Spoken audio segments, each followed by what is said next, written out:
And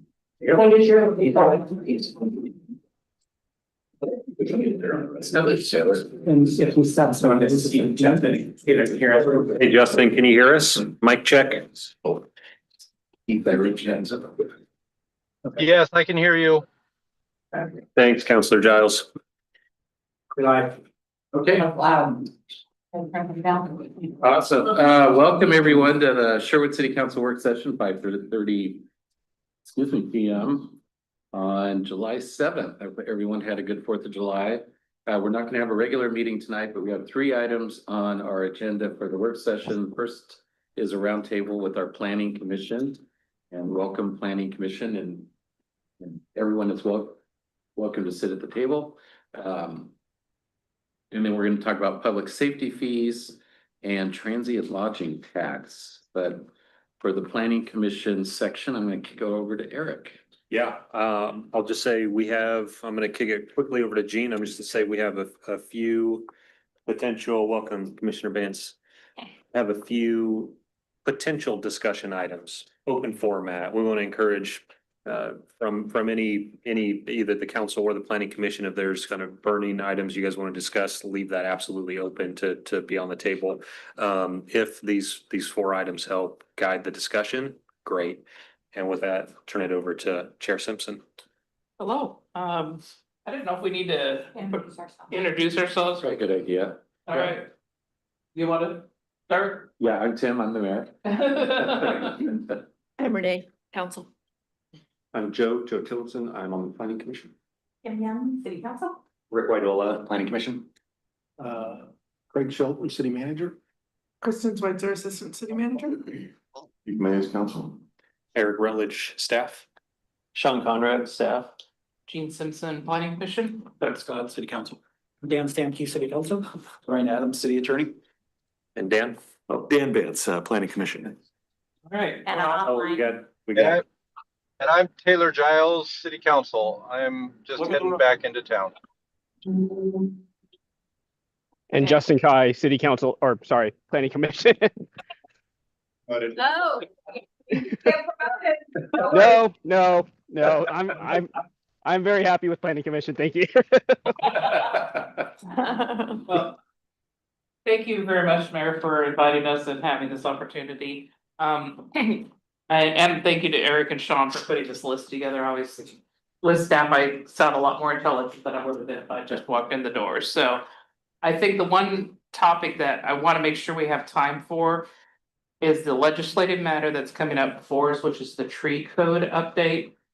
I realize it's not in that order, but it's a legislative matter, so we don't have ex parte contact, but we do have a need to understand like the council's goal and vision with the tree code. If there's anything pressing that hasn't already been put on the table, we don't want to go through a hearings process and then have it kicked up here and you guys say, oh, well, you missed doing a heritage tree program. And we're like, well, okay, well, let's get it back. So if there's something specific that we need to include or not include in the tree code, that's kind of what I'm hoping to get direction from. No, and that would be great. And that's the not just that specific issue, but that's why we're having these conversations. We've been working on kind of closing the loop of how we work with our different boards and commissions. You know, we started with the end of the year, used to be the SWOT analysis. Now we just get together and talk, but we decided it was really important as we start the fiscal year that we have conversations too, so that you kind of understand where council's at, and then, you know, at 50,000 feet on these ideas, as you start looking at things, and vice versa. We want to hear from you and the rest of the planning commission or where your thoughts are, because you are much more in the weeds than we are, you know, so, and we value that, the time and effort that you put into this, and we value your input and your thoughts and your processes that you go through. And you're a quasi judicial commission or board. You make decisions, so it's important that we talk. So anyway, didn't mean to hijack that, but yeah, let's jump right into the tree code. That'd be great. Can somebody give a brief synopsis of the legislative update that's coming out? Yeah, so the tree code is on the council goals, of course. So we had one work session with city council maybe 2 months ago or so. We heard a few different ideas. Since then, staff has been ruminating on that and figuring out the best way forward. So first, there is a requirement that the code as it relates to regulating removal of trees has to be clear and objective. Planting doesn't have to be, but any regulations that govern the removal of trees moving forward has to be clear and objective. That's state law. So we have to check that box. After that is pretty open. We heard a lot of ideas floated at the city council, work session. We heard a little bit about a heritage tree program. In just doing the work over the last few years as staff, I think mainly what we've seen and heard is a desire to preserve trees during development was a big one, especially residential development, commercial, industrial as well, but in large part subdivisions that come in, those sites are being designed, they're laying out a plat. And is there an opportunity to preserve, large intact tree stands, that have value? We can pull up one more chair for you, Commissioner Barnes. So that, I think that from staff's perspective is some low hanging fruit is like when a development comes forward, especially a subdivision, how can we preserve those large intact trees and not have clear cutting essentially? So I think that's low hanging fruit. After that, if there were kind of additions that you guys wanted to add to the tree code, heritage tree program, street tree list, I'd say that's kind of like bonus stuff that we can definitely look at and advise on and potentially bring forward. What's a heritage tree?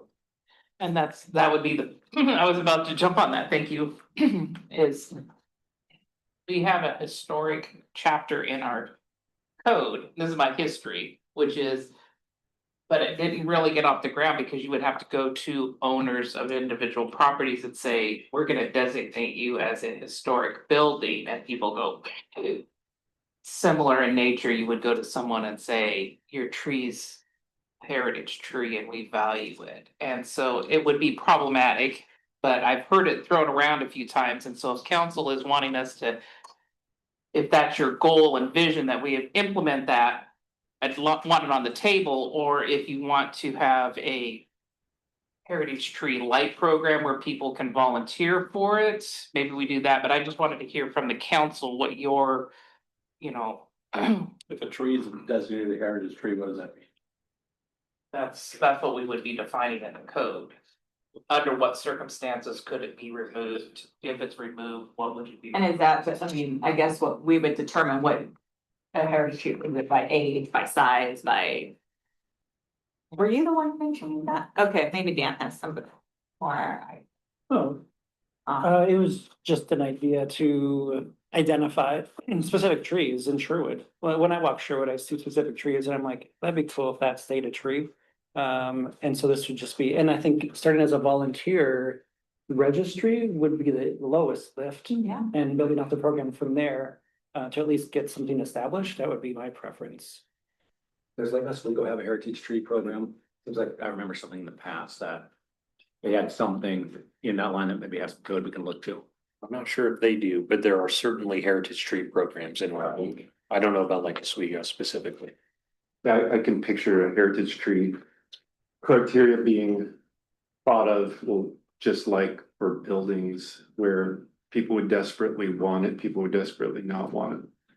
And so having really objective standards. I think that would be the way to go if you're forcing designation, right? To me, if you're doing a voluntary program, I'd like my tree to be a heritage tree. But I'd almost go the other way with it, where I don't know that you'd ever want to or be able to write like such clear and objective standards that, it would necessarily, like sometimes it may just be an interesting tree. Maybe it's not, doesn't meet the age requirement or the height requirement or something, but there's something unique about its location or the way it grew or how it's been used by the community that would make it a heritage tree that maybe it wouldn't qualify if you had very specific parameters, so to speak. But again, that would be more in the line of an application or And then if volunteer it's process. on the volunteer process, when the property owner changes, Well, who knows? does it fall off the list? Who tracks that? If I may. Yeah. This is where I've done a lot of my actual career arborist work in city planning. So for arborist trees or heritage trees, you know, it comes down to usually a size, a height, a character, or some value to the community. Once it's determined to be a heritage tree, it meets the criteria, it's a heritage tree, and then you have the teeth that come in to protect that tree. So if we're writing a code, then you have to have the criteria, and then you have to have the implementation so that it stays and that it's not necessarily tied to a location or a deed or anything like that. It's actually tied to a city code that says trimming of a heritage tree shall not occur unless approved by an arborist and whatnot. So there's another round of kind of burden to that. You know, is it true that also with the some species might be great, but if the specific tree meets some criteria that species of tree will not survive alone if it, you know, if all the non-heritage trees around it go away.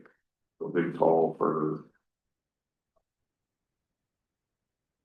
surrounded by its younger siblings, and all the siblings were gone, then that tree is gonna be vulnerable to windstorm. It's windy around here. So I just don't know, it's part of the, as they work on plan objective standards, of some species just aren't eligible. And I don't know if that makes sense or not, but So I guess the question to go down the path before we go to hearing, as the elected officials, do you want to stand behind a tree code or a heritage tree program? Or do you want us to implement something that's a volunteer, see how it works, and then future date do something? Because without the code, it's gonna be voluntary, so it's not gonna have a lot of teeth in it. It's not gonna be more than just a placeholder in the code, and it's not gonna be clear and objective for removal. It's just gonna be a voluntary participation. What community did you say has a heritage tree program? I'm not sure. There are many, I'm sure, but Salem does. I'd like to see an example of one. But as I'm hearing you all speak, based off of an example, I think a volunteer program might be something to look into. But not a forced. I can think of volunteer program in two ways. I mean, I think you were leaning into, it's not by ordinance, it's just it recognizes it's dependent on the property owner. You could take that one step farther and say if a property owner wants to designate a tree on their property that meets the criteria as a heritage tree, that's their choice. And then the code. And then the code applies. That's why I was looking at And then, and to kind of. Yeah.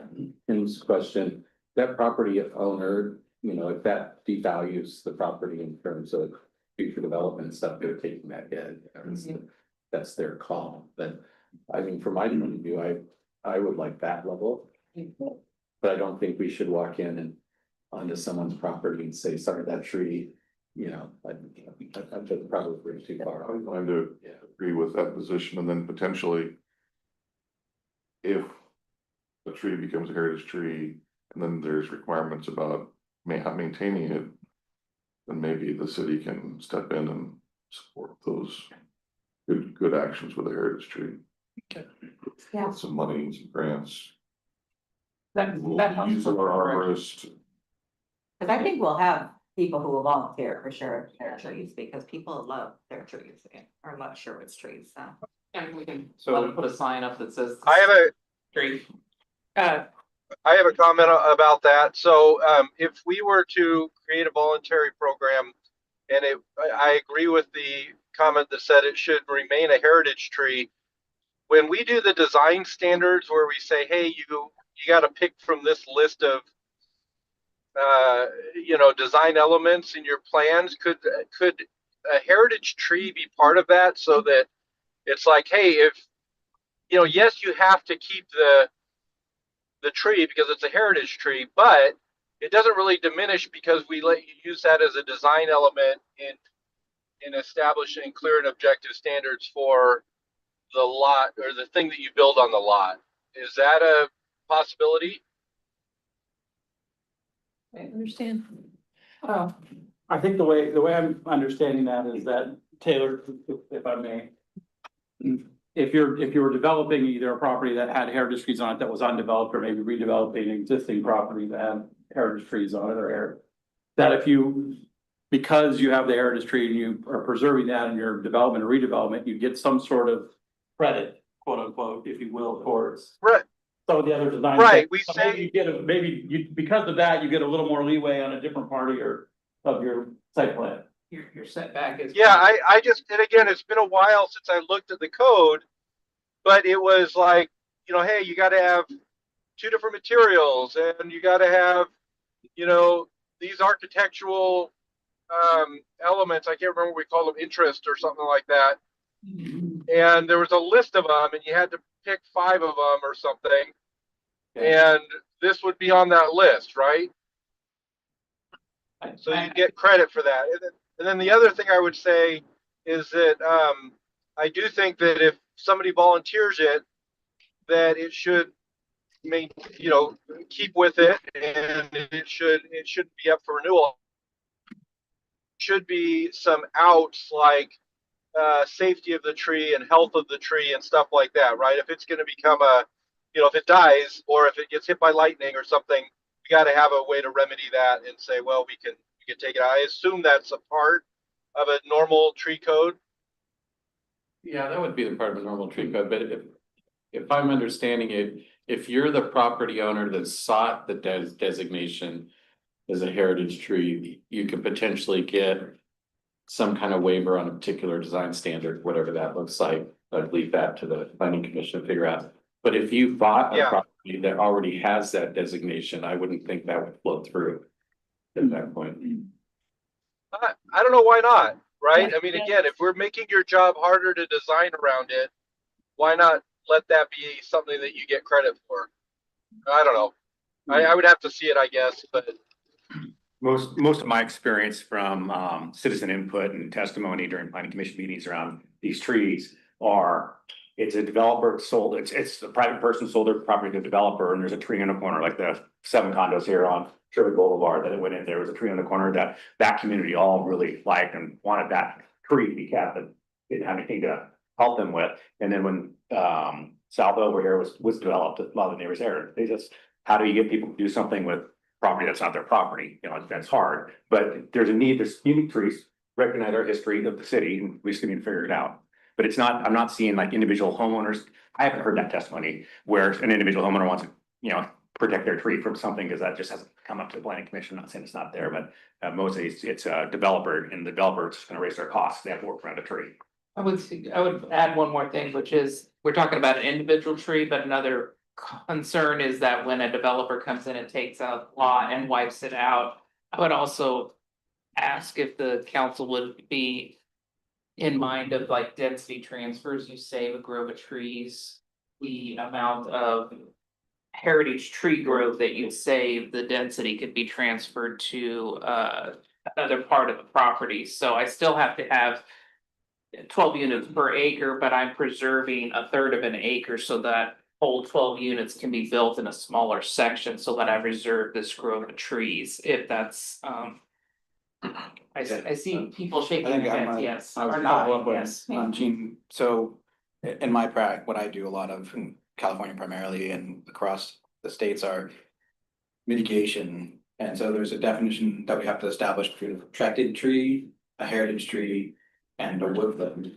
And what the city wants to protect, whether it's a street tree or a private lot tree, those are the definitions that we need to establish, because if it's a street tree, we've already got the ordinance, but we gotta make sure that we, have teeth for it. Like if there's some thing that the city has to do, that's one thing. But if it's a private developer coming in and we say we got Doug fir, and you've got a nice stand of Doug fir, and that's a tree that we see as a protected tree in Sherwood. It meets the criteria for this protected tree.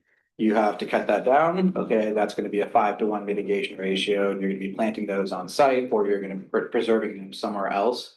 I don't want to necessarily state that, we're going to limit development because we're going to hamstring them. But if we are a tree city and we are going to be maintaining trees, but we're cutting them down at the lot level, we need to somehow replace those, and that should be part of an ordinance moving forward, I think, in my opinion.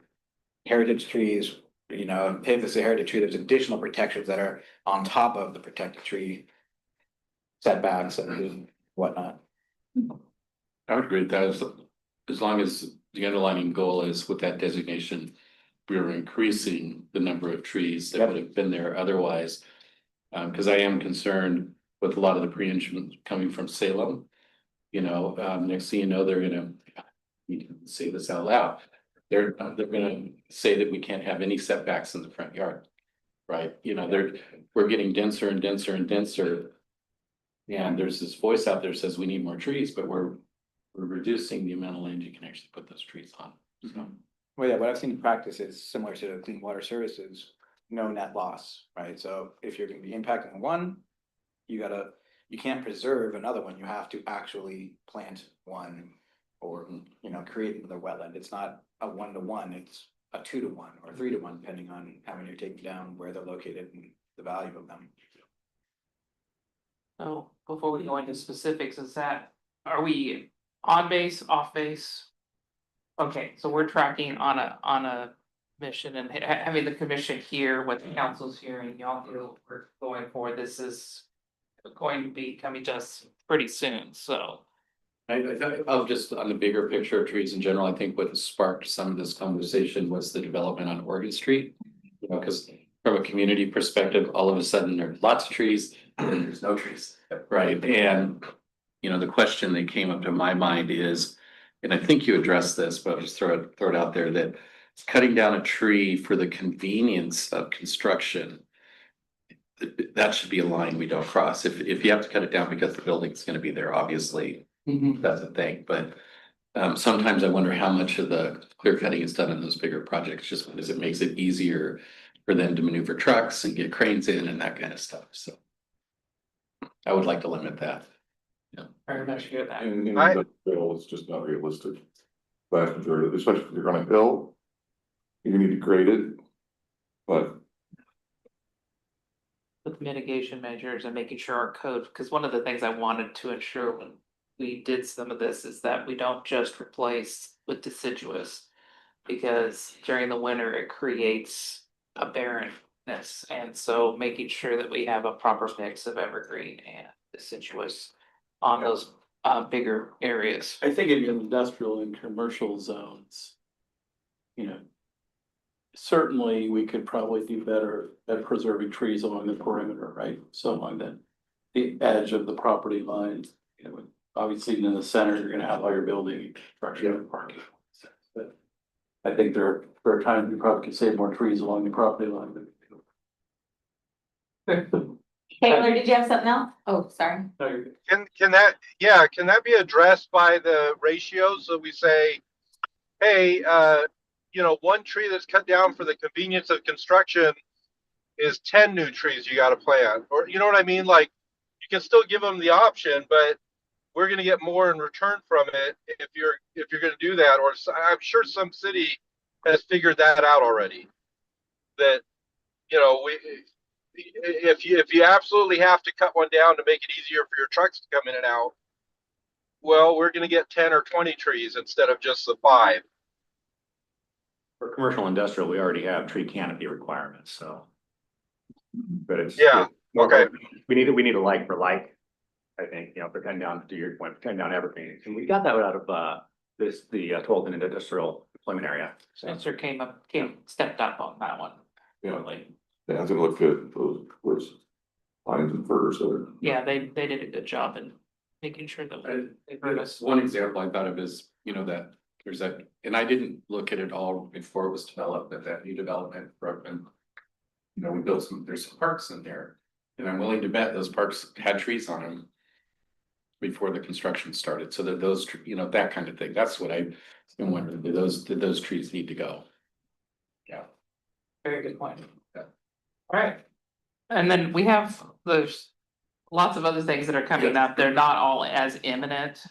Next week, we're doing I'm gonna call it the mission launch party for the TSP. I mean, we're not gonna go to hearings until 2027, but Joy's gonna come out and do an introduction to the TSP, so we'll have an opportunity to interact with the council. Thank you, as I'm sure we're gonna have opportunities to have multiple hearing sessions and joint work sessions on that. My only comment on that, the, um, as you're thinking through the projects, the priorities and those types of things, yeah, I think everyone's heard me say this before, for the important stuff, everything we can do to get grant ready, so we have the ability to go out and get state money and federal money. The more work we've done, we're like 30% design on a project, we're more likely to get that project from the state or the federal government. So as you're thinking through priorities and stuff, kind of have that in the back of your head. Does that make sense? It does, and I know staff has already done exceptional work in getting a grant from Metro, and they've got another grant coming in for our housing needs analysis. That we're doing. So, thank you, Sean, thank you, Eric, for doing that. And then the housing needs analysis is coming, that's a deadline for end of next year with the new state processes that they're asking us to abide by, so. Sounds like we might have some meetings coming up. We might have a lot of very intense meetings coming up. And I guess the other thing was the Old Town Strategic Plan, just kind of a debrief from the process. I guess as a commission, we just want to see how it's going to be coming through. It looked like it was going to be pretty high density, depending on what happens at the state level. If we're allowing four stories and then they get a bonus story of a fifth story, I just wanted to, since we own a lot, the city own a lot of the land, just be mindful of how it looks. And I don't know if any other commissioners had any comments on that. It's good to enforce the. Do we also need, I know that one of the purposes of getting that done was that we were going to get some recommendations on, okay, how do we now incentivize, do facade upgrades or do different things to get certain businesses that, and this is a partnership with Eric. And again, I don't know if now's the right time, but at some point we wanted to do that, of give us some recommendations on what we can do to incentivize and get a code that's in place there, so that all the new stuff that comes in or facade upgrades or whatever would be matching, and we wouldn't have a mismatch of styles as much anymore. Is that something that's on track for the Old Town overlay? Yeah, I can speak to that. Yes, we're looking at a few different programs. One of them would be the vertical housing development incentive program. So that would be up to city council whether or not you ultimately approve that, be an ordinance likely. A tax abatement on residents, 20% of the residential floors above commercial. So it would encourage mixed use. Basically, there's a requirement to do commercial, and then you get the tax abatement on the residential. But in developing that program, the city can set approval criteria to qualify. So you could say, you really want this tax abatement, here's the design guidelines. It gives us some control back. Yes, If they take the carrot. if they take the carrot, correct. But it would get you the ground floor commercial, because they don't get the incentive otherwise, and it would get you the design, and they would get the tax abatement. Otherwise, there is a risk, if you don't have the program and they come in, they could potentially take advantage of some state laws around both those issues. There was a gentleman who sat on that Old Town Strategic Plan who, we were sitting and chatting one time, and he still had some concerns or wasn't sure how it could be stopped. But if one owner is buying up property after property, what would stop it from becoming a strip mall somewhere down at Old Town type atmosphere, instead of keeping like this Old Town charm? The state laws, if you, like, creating incentives on property we do not own, I think will help us a lot, because I do believe developers will be interested in those incentives. It is, especially if they're gonna, whoever ends up owning it, and managing it, those would be some pretty good incentives. And then thankfully, a bunch of the undeveloped land, is in the control of the city, and our planning commission, their credit, will continue to remind us that we own it, we control it, and don't give up that control when you have a developer. Well, So is there? Yep. Is there an action plan or a program on that's funded for? A hearing to come through the planning commission to do that vertical housing incentive program so that we get the code in place before we get any applications? Yeah, so we're in the implementation phase of Old Town, strategic plan, of course. So, city staff have been looking at that program, and we're planning to bring forward. Really, it's gonna be a menu of options for city council to consider. Hey, here's the vertical housing program. Hey, here's longer term urban renewal, and basically get the green light to go full steam. And then it would go to potentially planning commission first, and then city council for ordinance. This probably doesn't need to go to the planning commission because it's just an ordinance. It probably wouldn't modify the development code. It would be like a vertical housing, it would be an incentive program somewhere in the municipal code or by ordinance that a developer just takes advantage of, and there's a tax abatement for it. So, but if you guys wanted planning commission to look at the requirements to qualify, we could do that. But short answer is, yeah, we're yes, the short answer is yes, we're bringing forward a menu of options. Targeting, it's really gonna be both the publicly owned city sites and the private sites that we don't own, and trying to incentivize the right outcomes on those properties. And I would add that, I would love to have planning commission's input on what that looks like, because I think it's closely related to the incentives we create. What I'm hoping for is we can fund this out of our URA, because even a couple $100,000 a year out of the URA for incentives would go a long ways. And our URA is gonna, I don't know what our balance is now, but total is gonna generate 84 million over the next 30 years. So it's not a lot to pull out for these types of programs. And it doesn't impact our general fund, which is a whole different conversation. And it's doing better than we had estimated in here. Yeah. It'd be nice if we can make the thing that we want to see the easy thing so that we, you don't have to go through a full planning commission hearing to do something if your plan looks like our plan, It's so standard. then you can go right through. Yeah. The easy Yeah. button. I know that's what the state's doing is they want clear and objective standard, but I want that, I want the easy button on. we want the easy button on the clear and objective that looks like our old town. But Eric, isn't there there's some design guidelines in the Old Town strategic plan about like, oh, we're gonna have it Americana facades with brick and stone facing, and we're gonna have overhang, there's some stuff like that. Can't the planning commission give us a first take on that so that we don't have, French Renaissance and New Age angled, and we say, hey, this is the overlay for the design standards in Old Town like they've got in Bend and other places?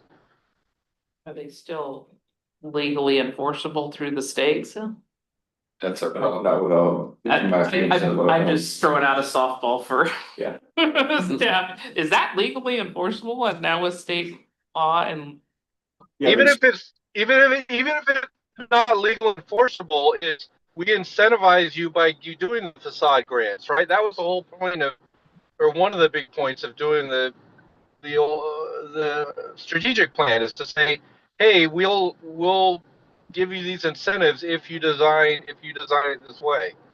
Yeah, I mean, most of this, so we have a base code now.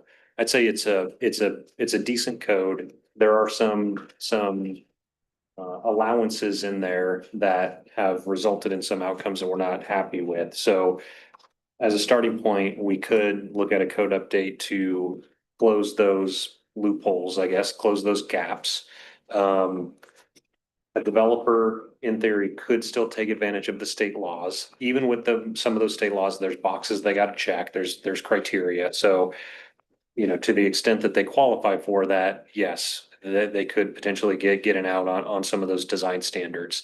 One example is 17 units per acre. So if they're not hitting that 17 units per acre, a lot of these concerns we have, the developer's not gonna qualify for it. So it's not just a straight up blanket outright, you just get out of local code. They still gotta check all those boxes. But if they check all those, in theory, they could get out of many of our design standards. But to your question, Taylor, really what we're talking about is an incentive program, which frankly, it's really good timing for it. We have one project going in now. For the most part, market rate, non-incentivized housing is not moving forward in Oregon right now. Multifamily, single family still moving forward, but mixed use, 3 stories and above multifamily, it's basically not moving forward. It's really slow right now. So it's a great time to adopt one of these programs and say, hey, we'd love to partner with you on the housing. We're just asking for these design standards. And by the way, now into the program, you get your project pencils actually, potentially. And that's what we've been hearing. Eric and I have been doing a lot of tours in Old Town.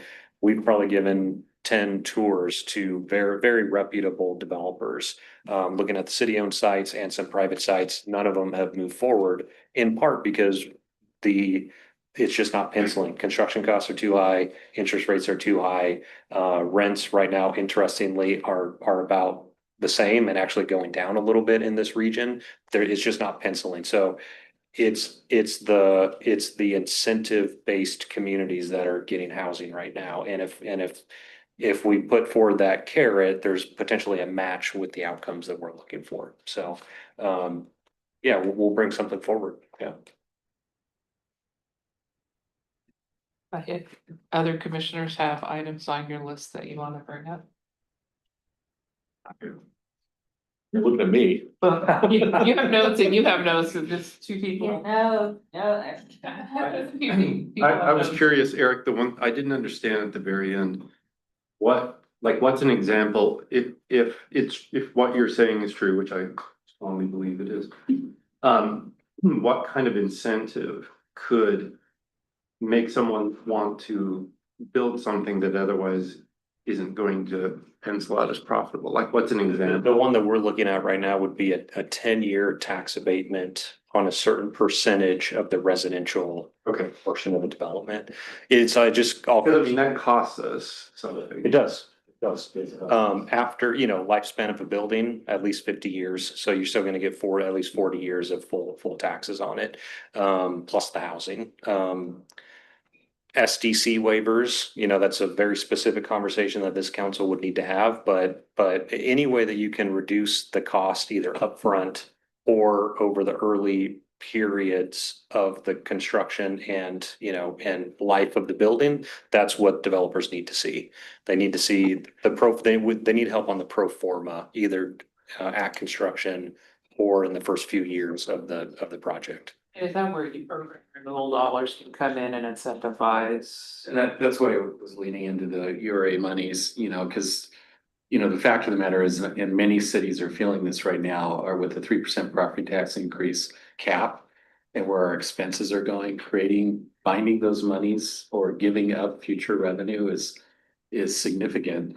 So it's one thing that, as mayors, we're talking to Salem about quite a bit, because even on economic development, they say, oh, just give that business a property tax abatement, and they bring in a bunch of new jobs, and the state gets all the income tax that comes from that, and the city doesn't. So we're really pushing the state to say, hey, this is a shared problem, and you need to come to the table too with funds to help these projects happen in our communities. So from my point of view, giving up property tax revenue, given where our general fund budget is right now, is a tough sell. But a one-time SDC credit. One-time SDC and maybe funding that with URA dollars, if we can smartly configure the map of our URA, something like that. Yeah, Actually, you start using SDC dollars. You need to have a bigger conversation about.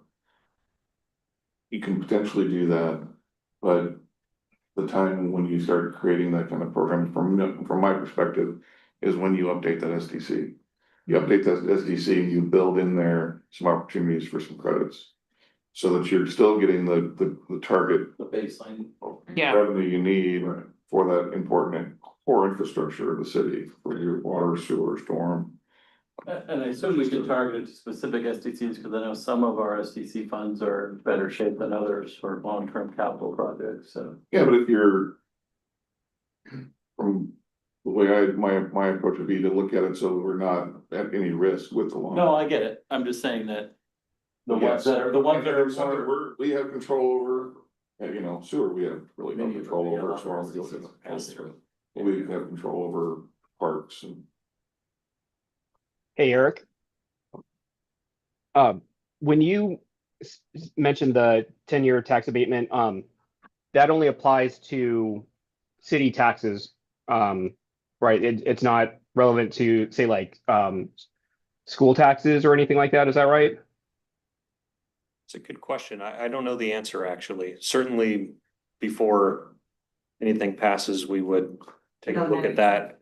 And if there's outreach, to your point in your question, if there's impacts, we would certainly reach out to the impacted agencies. Okay. Okay, thank you. I don't think we have the authority to impact other taxing jurisdictions. Outside of you. Unless you have the enterprise zone from the state, which we don't. Don't qualify for them. Would developers find any incentive in spreading their SDCs out over time? Yes. Like 10 years or something? I mean, we need the money, but we use it later, so could we? It's a great- They pay so much upfront. Could it be? It's a great question. Great idea. Yeah, I don't know. There is state law that governs SDC, that regulates SDCs. We have to make sure that it would be a local program like that would be allowed. My guess is probably, might be up to the local jurisdiction, but that's a great. A title change, you know, if there's ownership changes in the course of that window, you know. It would have to be paid off at sale or something, whatever the contract would say, you know, or put a there's a lien lien on- on the property. Lien Yeah. on the property that they pay it over a period of time Yeah. or at time of ownership change. It's a great idea. And you have to administer it too. Yeah. Maybe administration fee. Anything else? I'm not gonna scare you guys. You just have to be. Across from her.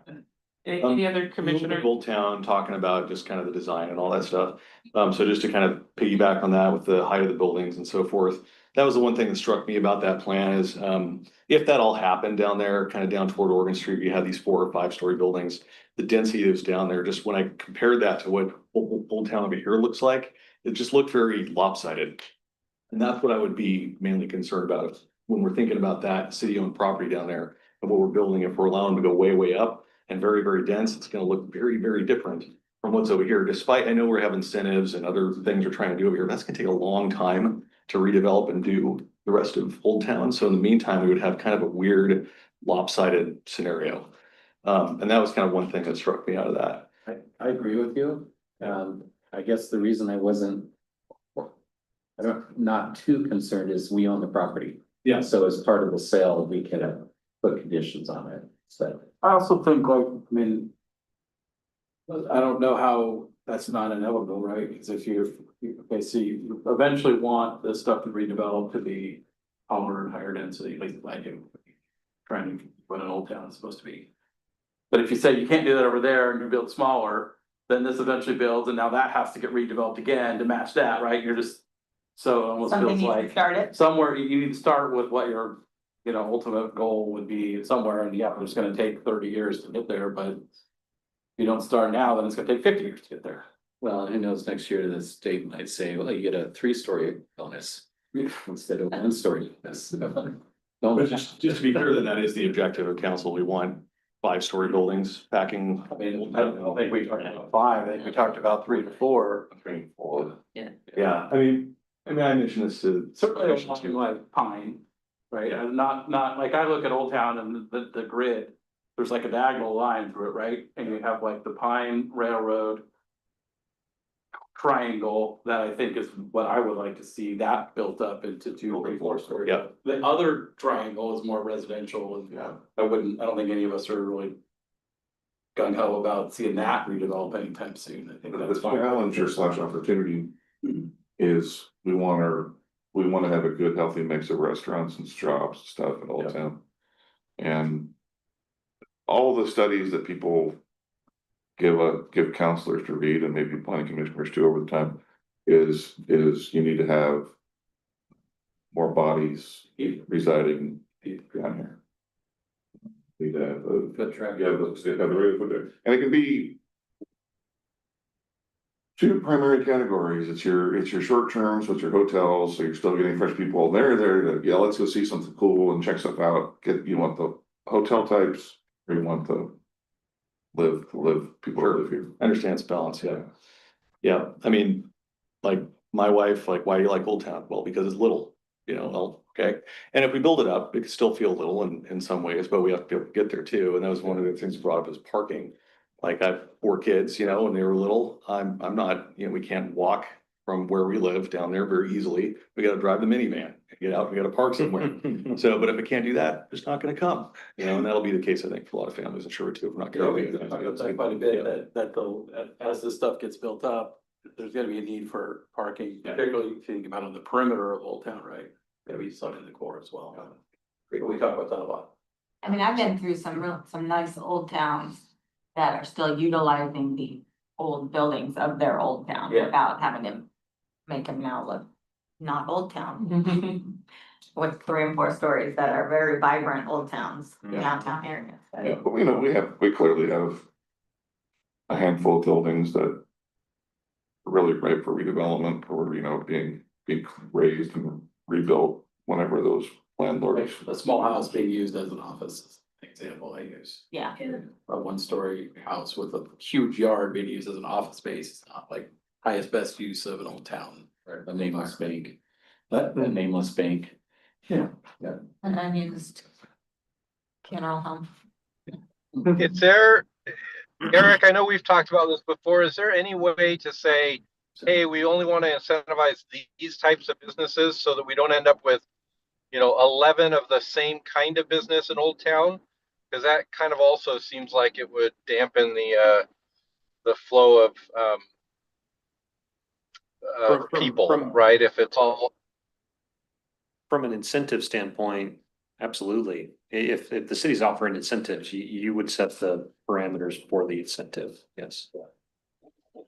Okay, because some of them are, like what I'm not interested in is more appointment type stuff like doctors, lawyers, hair salons. I want more discoverable stuff like, small shops, restaurants, where there are things that are changing and there's always something to discover in Old Town. Versus hey, I go there, I get my hair cut, I leave. That's not as exciting to me. That's the whole point of incentives. Destination. We can be specific on what we're looking for. Yeah, we can try. They have to take them. So I know our time's up, so if there's any parting words or. We have no regular meetings, so we. No time. Okay, So. Okay, I didn't. Is there anything we know about annexation policy or anything coming that we need to worry about? I don't know anything about an annexation So committee hearing. there's no new laws impacting us that we're aware of, and hopefully there won't be. The current. Speaker council is phased, rolled. Annexation agreements as part of, so we. Say, okay, let's do this. This is what we all agree that you get a contract.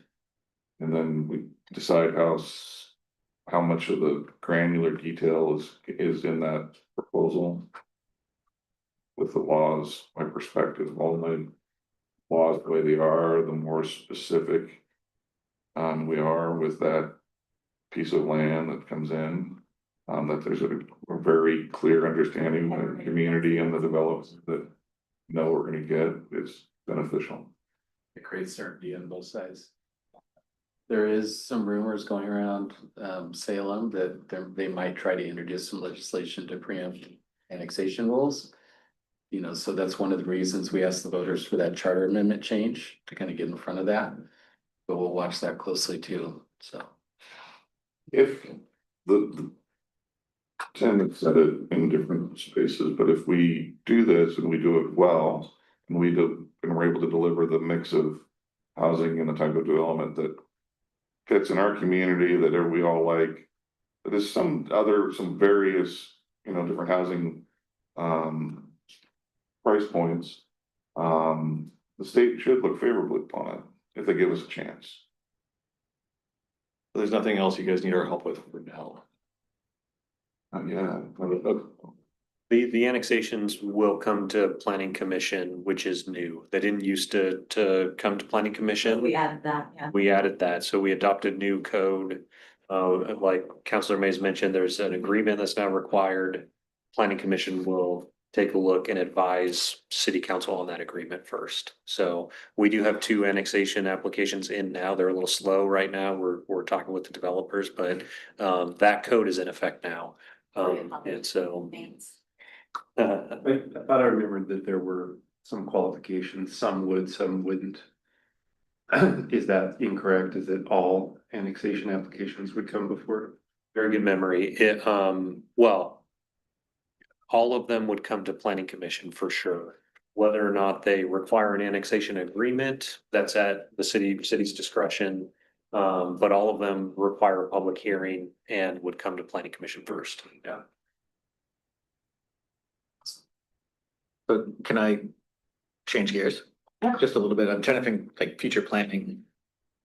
With annexation, with Old Town. My background is a little bit more green engineering, just trying to figure out with the notices we've gotten from, we're drawing from the Willamette, hey, retain your water, don't be watering and whatnot. Are there any thoughts of including like subterranean cisterns or bioswales to capture rainwater as part of new development? Like in the city to say, I know we have our wells that we're pulling from the city or from Willamette, but more or less a way to supplement, like our water that we use here to water the plants, that we use to water the fountains, that goes to evaporation. Is there a way to draw from an underground source that we're using as part of development for future, future projects, things like that? Are you talking about purple pipe stuff? Well, I mean, purple pipes is one. I'm thinking more of an actual subterranean cistern. If we are redeveloping a downtown building to go, 4 stories up, at that time, I think that we should be thinking about, all right, where's the rainwater going to go, and can they put it in a cistern as part of their development so that the city can tap into that and use it for water? I mean, obviously, it'd have to tie into subsystem. I mean, I'm just future casting here, but All ideas good. Fascinating. One of the things we have going for us is we have water rights of 20 million gallons a day out of the Willamette right now. I think peak, we use about 5 to 6. We have the infrastructure, with the exception of the intake facility to go we can push 20 with the exception of that intake facility. So we have lots of capacity for growth. Okay. But from the interest of saving water and creative uses of that rainwater. Yeah. That's Environmentally friendly. Same Are time. you future looking for scarcity with water in the Willamette? well, yeah, we're gonna have far fewer snow melt. I mean, Yeah. things are changing. We're gonna have more people drawing on it. And if we're gonna have more people living in downtown utilizing the water, right? We're going to be pulling more and our capacity may be high, but there's also opportunities to future-proof somewhat. But if we're capturing that, or is it, we're just preventing it from flowing back into the stormwater, which it all goes back into the system eventually there anyway, so. Temporarily, but this would incur less cost from us, like, what's the cost for us to pump it versus having a developer put it in as part of an incentive, like, hey, this is part of our plan, if you're gonna do So it. if we're capturing it, then, like I said, using it to water the grass, as an example. Instead Yeah, of, you can't, you would never capture stormwater. No, you wouldn't capture stormwater, it'd just be the rainwater coming off of the impervious. but it all goes into the same place. Yeah. We've talked about using our emergency wells, they used to be our primary wells back in the day, for like watering school district lawns and parks and stuff like that. Yeah. That's been. Yeah, we have some really high capacity wells, but they're standby now. Yeah. So while we have plenty of water, plenty of capacity, I understand where he's coming from as far as the. Yeah, like green roofs, things like that, and it's part of like, hey, we're gonna be using more power. We don't want a data plant. We don't want a data facility out there sucking up everything and charging us higher rates. Like maybe solar should be built into your system. I'm again, it's something that the developers would have to choose to do. Yeah. But that could be like, hey, incentive A, level A is you do this, level B, like almost like a lead certification. Like if you're gonna go here and here, the more incentives you get based on the more improvements you do and the more feedback that you provide to the city. More comes off. I have solar on my house and had it for however long, and I'm thrilled to have it. New construction, homes are required to be pre-wired for solar. It's just crazy to me that there's not solar put on every house that's built, but it's a cost. But when I pay my meter bill, just $17 a month, that's literally the meter. That's all. That's my power, and my gas is again the meter, $12. Then I watched my neighbor who needed their roof replaced, have to fight with their solar company to get out to remove this panel so the roof company could book it. Yeah. Oh yeah, and you're not wrong. That's why I waited till I had to replace the roof and I put it on.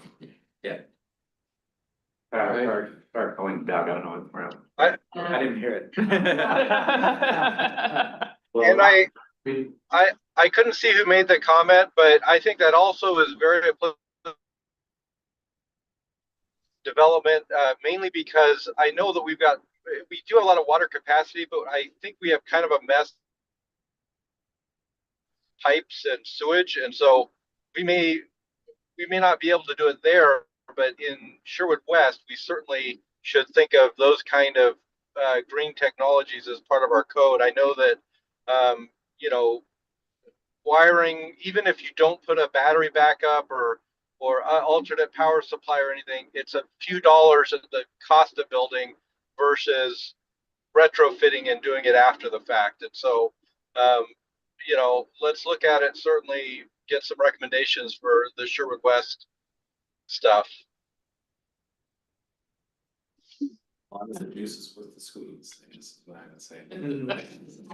Well, great. Well, thank you so much for coming to the meeting. And if there's, as we work through these things, Gene, if there's something you feel like we need to get back together again and have a conversation, just let either Craig know or Kim, and we'll get another meeting scheduled. Because it's really important, I think, that we stay aligned. Yeah. The worst thing that can happen is you guys put a lot of work into something and it gets to the council and we're like, What the heck? What's that about? That's why I wanted to spend the time on the tree code, because I didn't wanna, Yeah. create some wild, wild west show at the planning commission that y'all kick back to us anyway, so. I'm thankful for the commissioners that were able to attend this evening, I think.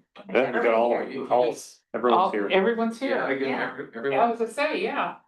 One other thought just about getting back to that, the point you just made, about not wanting to submit something that is off the mark, is submitting something, that's a preview to get early feedback instead of doing a lot of work before presenting. Oh, the outline framework up front. Check-ins on projects. Yeah. That's really important.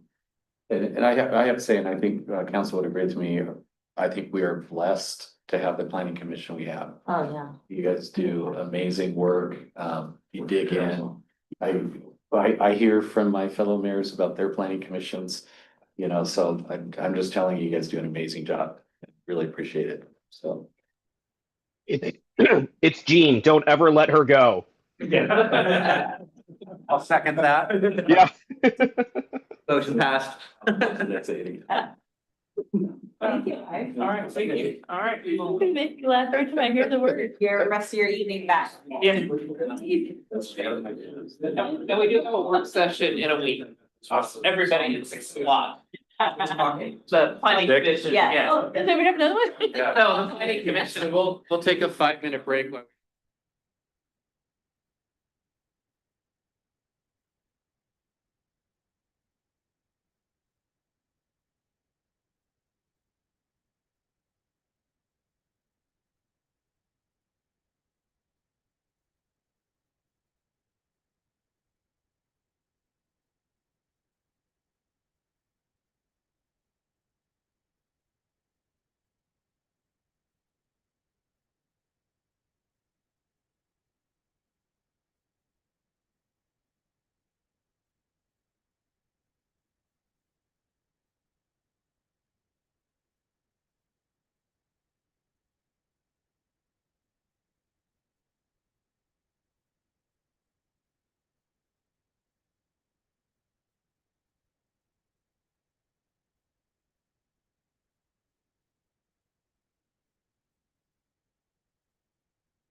All right, everyone, we are on to item 2 on our agenda tonight, which is public safety fee and a discussion of that potential and what it could look like. And I'll turn it over to David. Thank you, Mayor. So this is just a follow-up from the work session we held on April 21st. I know council asked for us to bring back a little bit more information. You know, we had split up apart some of these businesses, and there's still a lot of cleanup work. So Kathy over in Public Works, she did a great job. Worked countless hours on getting all these various commercial accounts, business accounts split up into proper categories. So this is just more for the folks that might be listening at home. You know, the objective here tonight is to present various options. We're going to go through a few options in this presentation slide, but I do have an interactive model. We could go through whatever numbers, whatever scenarios you would like, and I will automatically update the numbers so we can just kind of play around with some numbers. Get any kind of feedback and identify next steps for future council consideration. For understanding ESU units, equivalent service units, just really quick, it's a standard measurement used by cities to calculate stormwater utility fees. Typical impervious surface is 2,640 square feet. That's kind of the typical single-family resident. ESUs are currently used on commercial accounts to calculate sidewalk fees, streetlight fees, and street fees. So why would we consider using ESUs? It just makes the billing fair and consistent. Like I already said, single family homes equals 1 ESU. And you know, for larger properties, like let's just say, I don't know, I'm thinking of the shopping ones like a Walmart or a Home Depot. You know, they have a bigger surface, so they'd be paying more. And so. And it's something that we already track for other reasons, so we're not making up something new, it's a new administrative. Yeah, I know we had talked about, well, what if we use square footage? And that's just something currently right now our billing system cannot handle. It'd be a significant. I think we already settled on using it the last time we met about it. Yeah. So one of the options we're floating out to count, this is just to get the conversation started, is what if we charged everyone $10 a month? Every account, just a flat $10 monthly per ESU, commercial. Commercial and industrial, not residential. Yes. That would bring in roughly about $727,000 a year, and collections would be used to fund 2 new officers. And I didn't put the presentation slide in there, what we previously talked about. This would just help the police department, 2 new officers. We get 2 new officers, you always got to get a vehicle for them, police equipment and all the technology over there that the chief would like to implement. One of the biggest advantages, as we've already stated, it's fair, it's consistent. Every business is paying the same per ESU. What's your cost of a new officer in front of this calculation? New officer, we roughly estimate is about 220 to 230,000. Vehicles are getting up. Just for the officer? Just officer, about 220,000 Per year. per year. So 2 officer would be 440. Yes.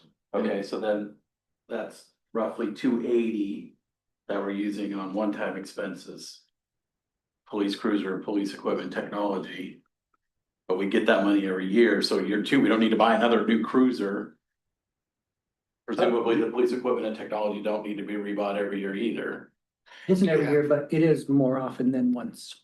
Sure, I'm just saying that this is one-time money and ongoing money. So some clarification on that, some of the technologies such as some of this, we're on big contracts, so we're paying on an annual basis for that equipment. It's not a one-time hit. So you're saying that would be picked up in the cost of this? Yes. What is that per year? Well, depending on what we do, it's anywhere, right now, our contract's 600 and some thousand for 5 years. That's continuing to go up. Officers go up. That doesn't include any DFR program. And as you add officers, does the cost increase? Yes. Okay. Yeah, because everybody has to get this stuff. Okay, so if we have 440 per year for the 2 officers and say 200 per year for the technology, more than we're spending now, but again, so that spends 640, that leaves about 80,000. which used to buy a police cruiser the first year, but you're not buying another. So you have 80,000 extra the next year, year 3, year 4. Yeah, but yeah, and one thing. In the asset plan, they're every year we're needing to replace police vehicles, and we've actually stretched, I think, some out. Okay, so you're saying beyond the point. this would be like the replenishment fund as well, then where you buy a new cruiser every year, it's not to replace the one you bought the year before, it's to replace the 8-year-old one. Exactly, and we talked about, and correct me if I'm wrong, that we've always wanted to have a spare police cruiser, just in case one gets wrecked. Which unfortunately, okay, that helps, thank you for. Another option we wanted to throw out there was what if we charge $12 per ESU? You can see, of course, the amount's gonna go up to about 873,000. And what we thought about is, well, could we look at funding one current officer as well as the 2 new officers, police cruiser, equipment, technology, one current officers? We all know what we went through the last biennial budget. We had some layoffs. This would help protect a future layoff potentially in the police department. I'm not saying that's what's coming down the pipeline, but it'll just kind of help to give the chief a little bit of protection of not losing what he's trying to build over there. Basically, bring up some funds in the general fund, as expenses keep going. Yeah. But you said an officer was 220. Yeah, this doesn't quite get us there, but it'll just help But it's part of that officer. Exactly. Another option we wanted to look at, let me just see if I can move these folks a little bit there. Okay, so what if we take it, we charge everyone $12 per ESU except for commercial and industrial? What if we cut them down in half, say $6? Or manufacturing industrial. One thing, these are large businesses. I know you folks still patrol out there. I don't know if it's quite as intensive as, say, other commercial buildings. I would leave that up to, not to put you on the spot. No, I mean, obviously, as we've talked about, we're a proactive agency, so we're there, we're in and out. We have a program called Night Eyes, so we're in there knocking on doors, checking parking lots.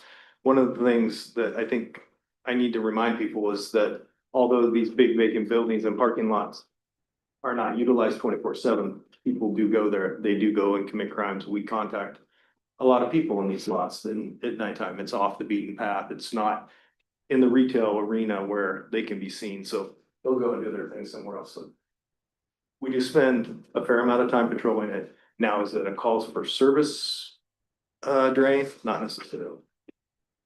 It's active patrol, yes. This would accomplish the same as option 1. Yeah, with just collecting a little bit less, because option 1 had about 727,000, so this would be about $5,000-6,000 less, but it would give those larger industrial manufacturing businesses a little bit of a break. Because when you looked at them, I'm not going to get into the details, but some of these manufacturer industrial were paying maybe just as much as or more than some of the larger retailers that consume a lot of the PD's time. Didn't seem fair. Yes, so we're trying to see, okay, if we didn't do equal across the board, how can we make it fair for some of these that might not be such a drain on the PD's resources? Last option is, what if we did $11 per ESU, $6 for manufacturing industrial, and then $15 for retail, just all of retail. I know last time we had kind of split out small retail versus large retail, but we just put retail all under one because petty theft is, I'm not saying petty Well, theft, you're but already getting, because they're smaller, they have less units anyway. Exactly. So, yeah.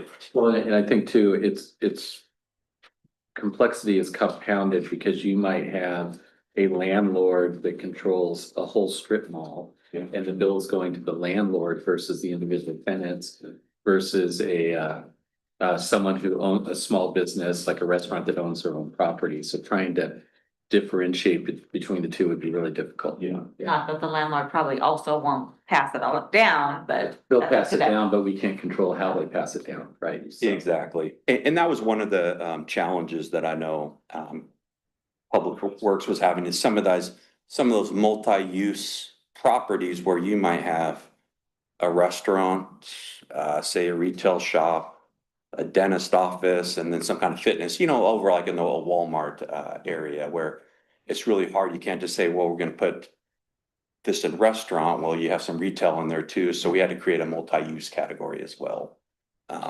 And really, well, as the mayor was saying, it's up to that property owner to pass that down if they would like to their tenants. So our proposal would be billing this by lot, basically.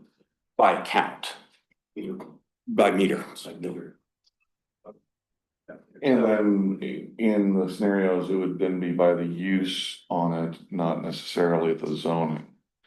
You have retail in light industrial areas.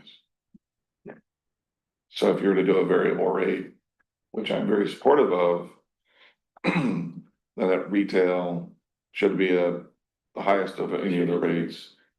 I'm not saying option 4 is the right answer, but the kind of a scenario. All right, what accounts are predominantly retail? And I would put restaurants in a retail category. Is that essentially? Actually, we did split restaurants out in non-retail, but we can. So if it's in a mixed Yeah. use, I think you have to throw it in the bucket of retail. Yeah. In my opinion, from my perspective. It's so. I like the idea of just keeping it commercial and that bundles retail and everything, because it's so difficult to break it out Yeah, because of all the different structures that are out we there. don't need an administrative burden. Yeah, Right, that's what I'm saying. I would okay, just make sure I'm saying, yeah. Of the two options of a strip mall. Is it a commercial strip mall or is it a retail strip mall? You look at it, it's like, oh, it's really retail. Cause in this scenario, some could fall under commercial, some could fall under retail in one of the same shopping centers. Makes it complicated. But then making sure you look at the. I'm sorry, I was using bad terminology, so, I think it's, and this, if we go, can we go back to option 3 real quick? I think it's gonna be easier to administer by lumping, retail, commercial and all that together, because you can have a landlord that's controlling a whole strip mall that has a mix of all that. So how do you do that? Right? Cause the bill's going to that one landlord and he. Well, has maybe to- not. Sometimes those have multiple meters on the building. Some do and some don't, but. It just becomes, But, or there may be multiple meters and they're all built individually, maybe multiple meters and are all built centrally. I don't wanna deal with that. yeah, because what's Think it gonna, shows that? Yeah. Do we have that data? Do we have the data that shows like which ones are split out or is it just one? It's hard to tell, depends when they developed it, how many suites were sort of obviously get Peter. Okay. Exactly the point. Yeah, that's why you gotta lump them together. yeah. Yeah, because then you're just setting yourself up, because the tenant's gonna go, hey, wait a second, I'm really retail, it's just. You're billing me the retail rate, I'm not Yeah. retail. Yeah. So the option 3 scenario, which I can't support. Unless we put caps on manufacturing. Because a big box retail would pay only double the rate of a large manufacturer. And the service needs of those two are massively different. Go back to 4.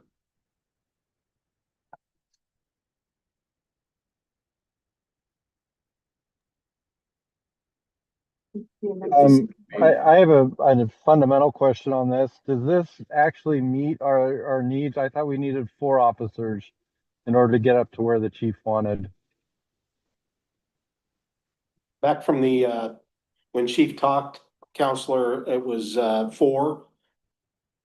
I supported 2 with this fee at the time, and that's what we brought forward, because we can't fund all 4 officers out of just commercial.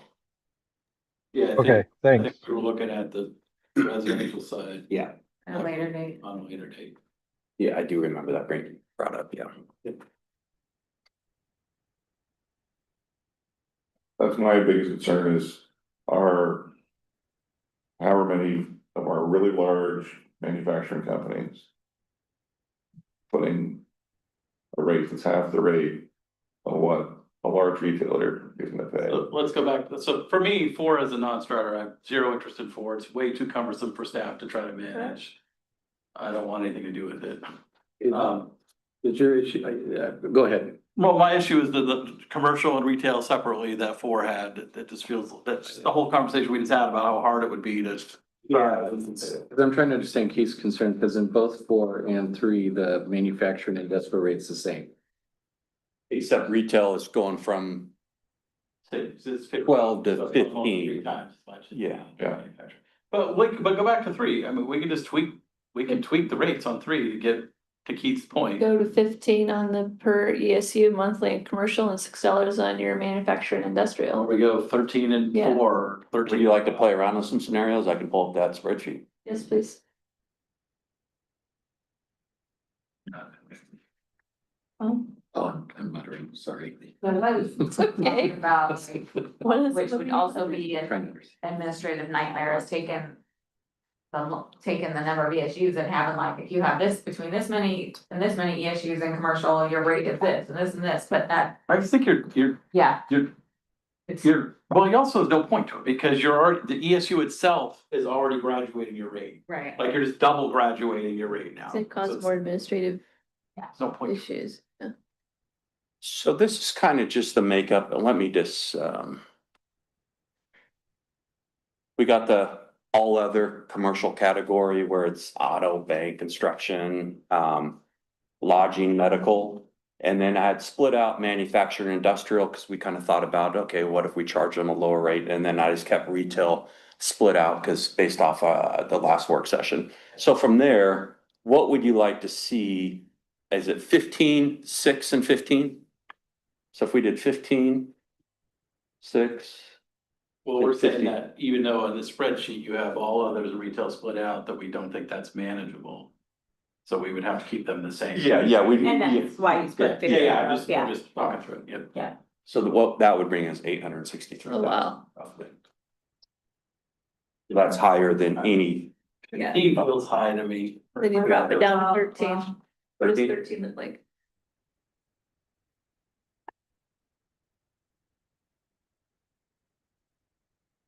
$768. And what's the amount that we need for those 2 officers? That's what was it? Plus 1? Like 725. Yeah, about 725-ish, 727. Industrial, what if you change the industrial The existing one, yeah, then we want to get up into about 824. to cap it? Oh, no, 873,000. So that would be. None of our scenarios. What happens if you change industrial to, or manufacturer to 4? And keep those at 13. I would support them to go higher, but just to see what that is. About 5. Like 15. So we need 873 to get 2 new officers and a current. And yeah, just basically, it's kind of that buffer to, I don't know, maybe shield an officer from future layoffs. Well, it's 12, 5, 12. What'd you say, 12, 5, 12? 5, 12. Okay.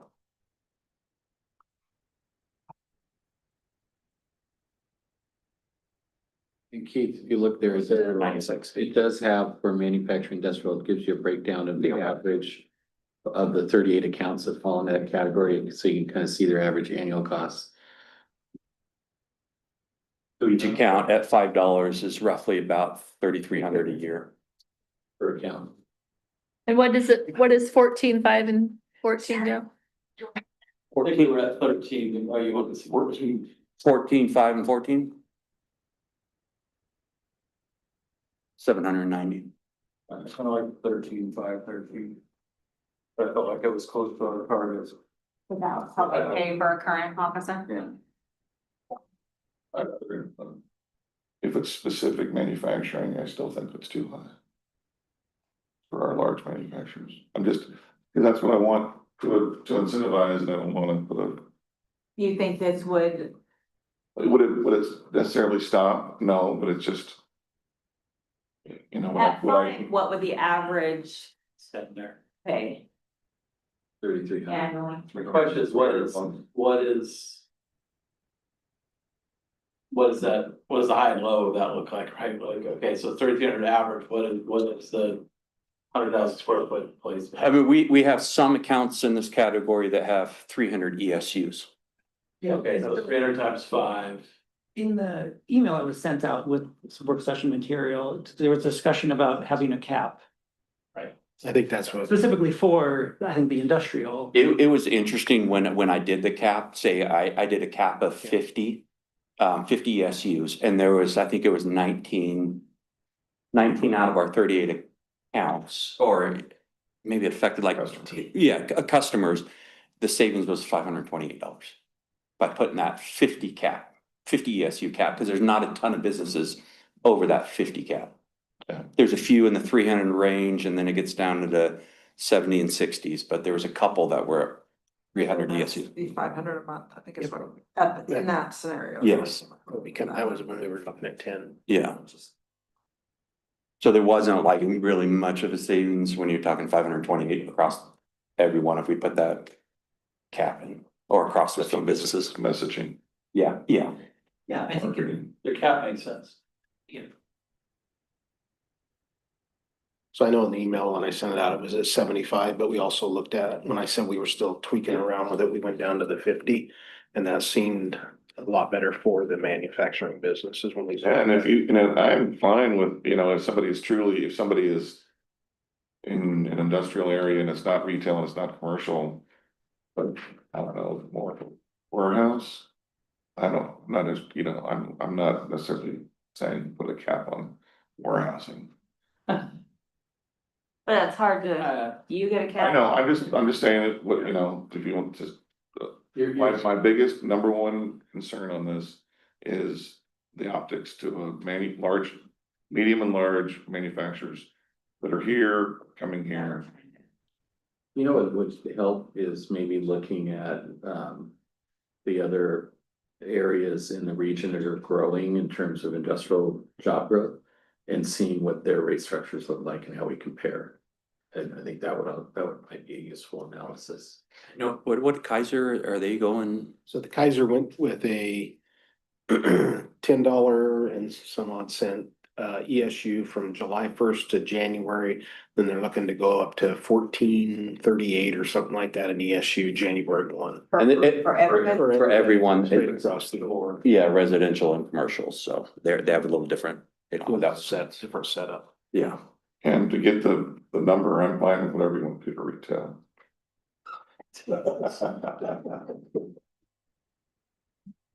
Is there any consideration for a discount for the nonprofits? I know we had discussed that last time, and I think Keith, you brought up I thought was a good point where they don't pay property taxes right now, so. Yeah, they pay for some city services, whether it's water, but they're not paying property taxes for other city services, so. I think we kind of discussed a little bit of like, we thought nonprofits should pay. Nonprofits should pay, but really that's all your guys' decision. And we did ask Chief about whether we get calls to nonprofit churches, and we did. So how are they helping pay for our services? But it is Because it's not all churches. No, it's not. I just. Right, you got the Providence Clinic. On schools.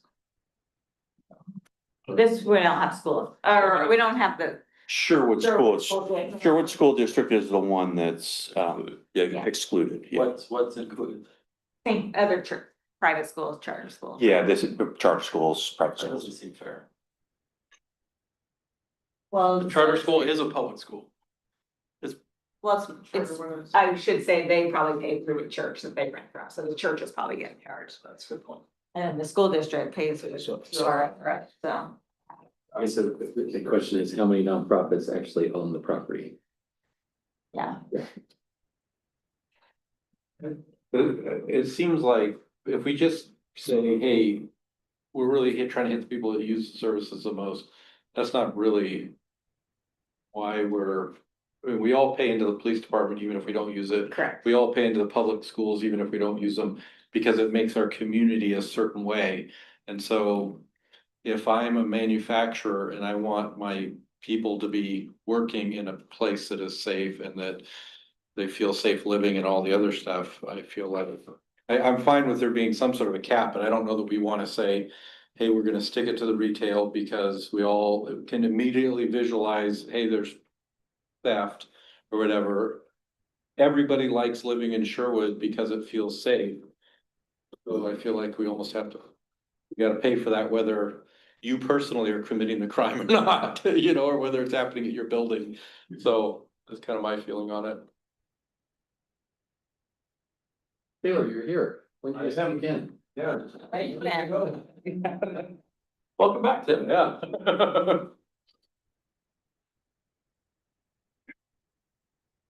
So is there a direction you wanna move, or you wanna maybe another work session? Cause I know. Different directions. Yes. What are we at now? What look like now, and what are our numbers? Right now, the numbers are 14.5 and 14. We're looking at about $791. I like 13.5, 13 better, which I think. This feels like we're not enough to get the third officer. And. Pay for it. Yeah. I'm good. We could still pay for the 2 new officers. I'm good with that. And then what would, well, if we had the cap, rough estimate of what that would do to our number? It might bring it down a few $1,000s. What's cap would we be looking at? Like 50 or 50. 75 or. Less than $5,000. Okay. But it's meaningful to the few businesses that. It's a good message. Yeah, there's a handful of businesses. So cap of 50. Or all, or just industrial? Just industrial. Just industrial. What if you do all? Is it the same message? Well. Yeah, you would. Your large retailers are your major utility, major service. Large box retailer, yeah. Yeah, I think one large retail is 500 volts, 500 volts. Okay. Okay, what about the cap on, can we start it over the non-profits as well, so that the large. They don't have quite Part of the conversation you missed is that it's very difficult to separate out retail and other commercial properties because of the strip malls. Who does the cap apply to is what I'm interested in. Just manufacturing. Just manufacturing, yeah, Manufacturing. and industrial, yeah, those places. But Okay. That's what probably hit the cap anyway. I'd say none of the nonprofits would probably hit the cap. I can check, but I just didn't want to get into details here, but I can look after the meeting and email it out to council, just kind of. But you Talking about a cap of 50, you're talking about 120,000 square feet. I guess here's an example. So nonprofits right here, Of impervious. number of accounts 16, number of ESUs, so 260 divided by 16. Yeah, they're not meeting that 50 cap. Right, but Doug, isn't that like churches? Yeah, it's churches. I mean, it's Big church, hospitals, things. yeah, the church, Providence. Yeah. All right, Providence, right, it depends on how much of the parking is applied to Providence versus not applied to Providence, I have no idea. Okay. I'm good with this scenario, although I would prefer to get some more to help the general budget on an existing officer, but we can But is future. that what our other conversations about? To me, I don't think, I think to Craig's point, to me, it's like, we need 4, we're asking the business community to fund 2, that feels fair to me. Yeah. Asking them to fund 3 feels unfair to me. I mean, residential still consumes a pretty high percentage of our. Yeah, It does. Yeah. good point. Okay. So just to read. So cap of 50, $5 on true manufacturing and industrial. If it's warehouses, and everybody else is 13. Mhm. And if it's warehouses, it's 13. Is it easy to split that out? Well, I think it should be it's the multi-use, as we talked about, is where we really need to focus, but if it's not manufacturing, then. It's going in multi, it's going, If it's just a warehouse, I think it's really just, you're gonna have 2 categories, manufacturing, industrial, all others. Yeah.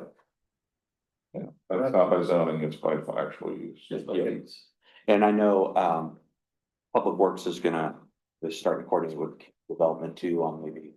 We're looking at when businesses actually apply for their business license here, we can get them in the correct categories. Nice. Exactly, because we're just trying to make everything consistent between departments now that we might go as we go into this. Have we, since this is like our second or third work session on this, have we had any businesses reach, have we heard from anybody, good, bad, or I haven't, but I would ask Eric about this. Paying this commercial, and have you heard from any business? pitched this to anybody. Is anybody who might have listened to work sessions, have we heard any phone calls or anything? Not mine, not from my end. No, nothing Okay. relation to fees or anything. Okay. So, next steps then would be to bring something back, probably at our, I don't know if we get everything by 7/21, but in August, if not before, go through two. Did you look that up, Ryan? So we can do it either way. They're Okay. every time about resolution versus ordinance. Yeah, so it's really gonna be council's preference on this. Some cities. I want 2 readings. I want 2 readings on If that that's this what you big. want. I want an ordinance. There's a lot of cities that do it via ordinance and then bring a resolution along with it the next time they make adjustments. So we could write the language in like that. Yeah. So ordinance. Yeah, ordinance resolution, thanks. And then, so you'll probably see it at a one council meeting in August. We'll talk about, it goes through twice, then we'll do some public education on this and, Eric can, Pick a date that it begins. yeah, I would say right now, looking at January Yeah, first. that Yeah. seems fair. So Dan just brought. Give us some time. Might be worthwhile, Eric, for you to reach out to some of our businesses and tell them we're working on this. Yeah. So I just don't want people surprised, or you wanted to not do it on 7/21, do that. What's the? I think so. The first reading, right? I think, yeah, I think we keep moving it forward. No, it's, Yeah, yeah. I think we just need to do a good educational piece too, besides. Yeah. Think 7/21. more transparent we are. the better. Get it going. Yeah, there's been a few, I think, in the past, I brought resolutions to where we. Okay, at this future date is when this will be, but I think it had to do with parks or something like that, so. Well, you've got the chamber exec here too. They could put it in some of the chamber correspondences and then the first reading on the 21st, they potentially show up. So, You'll see the ordinance will be a little, it may be more lengthy than a normal ordinance on something like this. One of the things that we really need to make sure we delineate is the difference between what is a tax and a fee. So the courts have really like a balancing test on that without getting into it. But I think, you know, from the way that this is presented, it falls squarely within the fee type of analysis, but I think we'll. And other cities have done it, and I would assume. I haven't seen a successful challenge, if any, so I think just making sure it's important that we clarify that in the staff report, the language that we use, so we'll make sure to do that. okay, awesome. Thank you. Thank you, David. Yeah, thank you. Cold in here. She's cold and I'm I had a like. sweater on.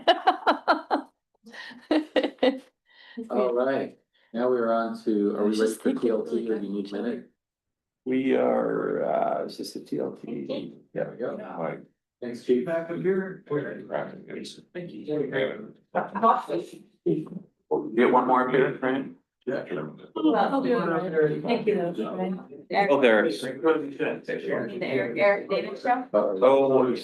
Definitely, yeah. Do I stop to share on the old one now? My fault, I'm wearing shorts. Yeah, I've got a sweater on.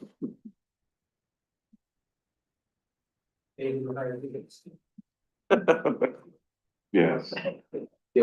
Should see me trying to use at the CEP meeting. Technology.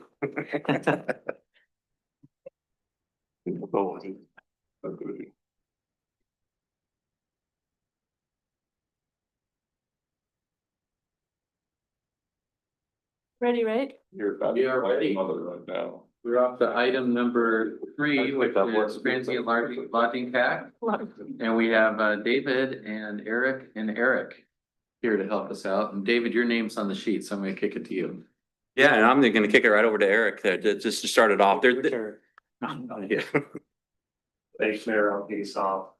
We last talked about the PLT transient lodging tax 2025. At that work session, city council requested some information, made some additional information. Really, that was clarification of all in when we take into account county, state, and city, you know, where the Sherwood would compare. So we have that information for you, true apples to apples with some other jurisdictions.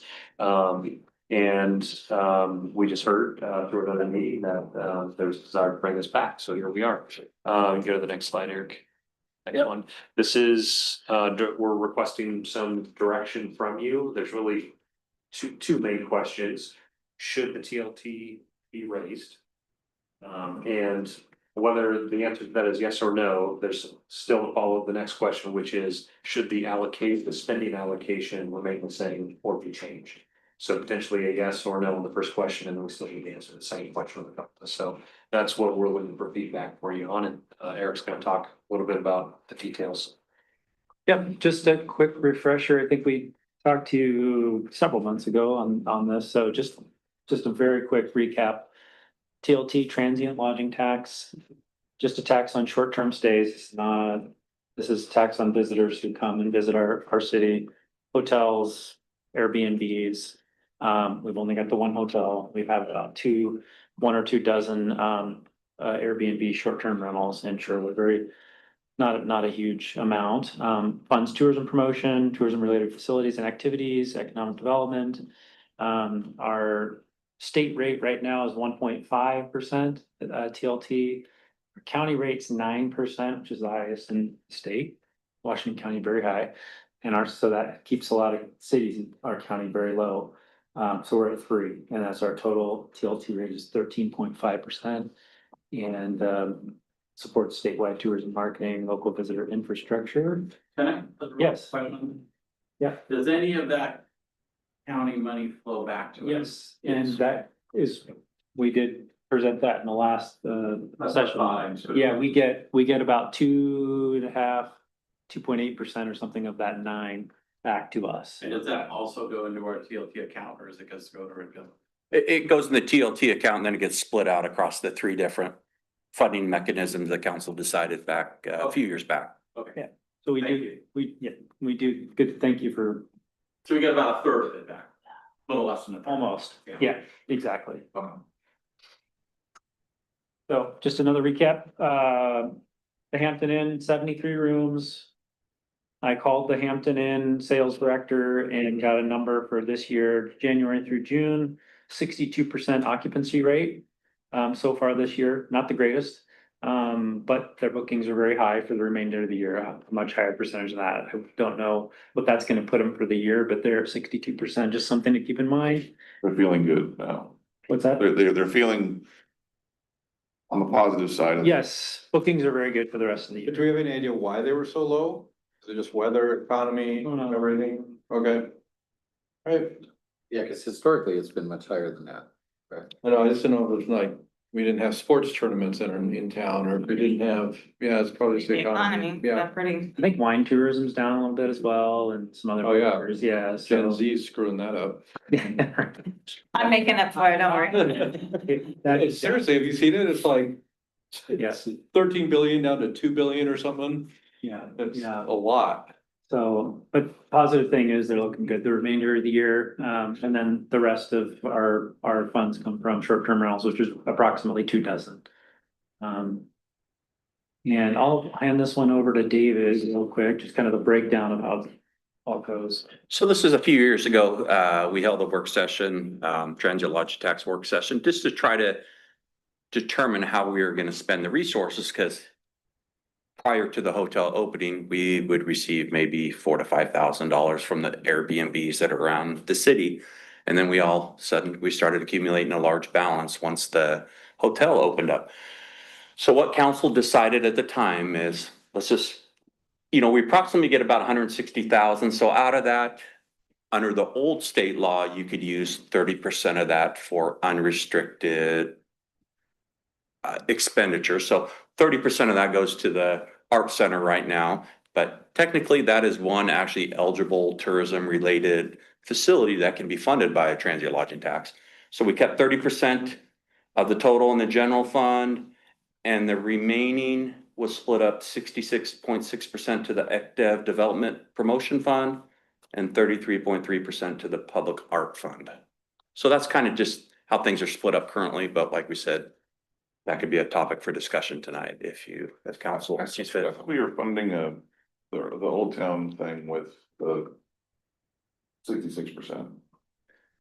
Yeah, that came out, did that come out of my, I think that came out of. Part of it. Consultant fees came out of my budget, some of that. Portion of it was paid for from the community development fund and the general fund, and a portion of that was paid in the development fund, that contract. That's from the TLT revenue. My memory is just wrong. That's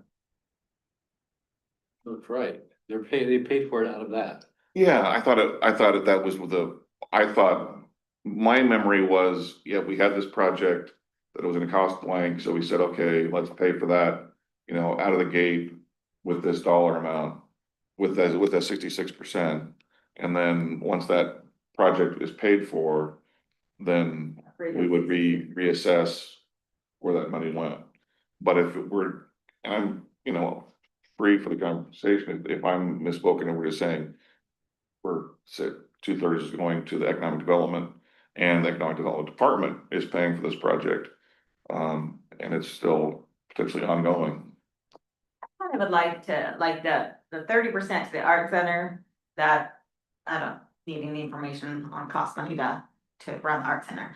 Public art, 3,000 or 300, I know we probably paid for those deer and the basalt and all that. Yep. Things, I don't know what else so far, but what, besides the Old Town strategic plan, what else is the 74,000 covering in the ECTA? Like, what are we using it for? Part of Eric's salary. Oh. Part of his salary is paid out of that fund, and then some of the expenditures, you know, right now,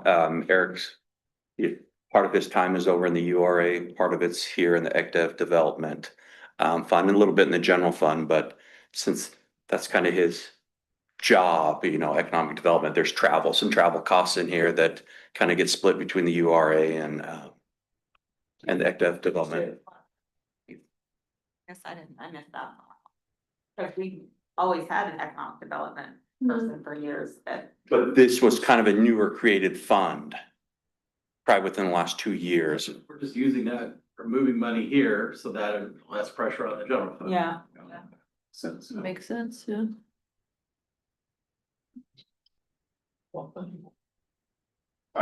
I like the idea of TLT helping things like the art center break even. Is that number, as the art center improves bookings, I mean, it's busy, but it It used to do Is better there- financially. yeah, or if at the end of the day, the delta shrinks, then do we, We lower that to 20% or 20%. right, and then because I mean, I don't want the art center to ever be a general fund, you know, have an impact on the general fund. And with this, I think it's not.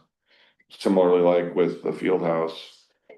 If the field house isn't being squeezed by this general fund doesn't have to contribute to the field house. One way or the other, I like that concept. They'll have to Starting off with this pay for themselves. Yeah, I mean, the field house used to pretty much pre-COVID. It was really close. And we haven't got back there. What's the new state law percentage breakup? 50-50. Yeah, we were gonna get to that. Oh, okay. Yeah. All right. Can the library be considered something that draws tourism? Could that go in here? It's interesting the way the law is written. I think it's other tourism. It's unclear. Yeah. It's very well back about trails too. You'll find a lot of gray area in the TLC. Yeah. I mean, it's very gray with a lot of cities. Library for all those who live in our own community to our public library, otherwise you would go to Mostly, other communities. Yeah. So what they. Well, but because we're on the county line here, I mean, we went to most of those stuff if they had a better really sign on, I know. I mean, we're not that far from another jurisdiction. Yeah. Sometimes we would literally go just for a change of scenery, right? And could some of our summertime programs such as Music on the Green and movies in the park, that type of thing be considered part of this? But sure, that's Yeah, I think I think. Absolutely. I could argue Yeah, that. right, the question is, Anything tourism like. yeah, would a reasonable person say that this would draw tourists? I'm just curious as another way to think about it, because it does provide some relief to the general fund. And it's, you know, in the transient lodging tax law, it talks about tourism related facilities and other improved real property, but they don't define what other improved real property is. So that's kind of where it does. A tourism related facility is a conference center, convention center, visitor information center, and other improved real property that has a useful life of 10 or more years and a substantial purpose of supporting tourism. So you might be able to argue the library, you know, because I know the library also has a lot of various programs they offer that brings in folks. Signs that are directing tourists to the library now. Right. About that, We've also talked Could pay about, for it, it just said the visitor center, which, the chamber hosts the visitor center, and we've talked for years about TLT. Yeah. When we knew the hotel was coming, is a portion of TLT going to help our chamber who heads off all the visitors to town.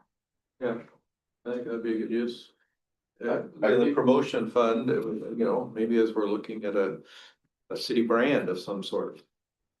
We fund that out, those dollars.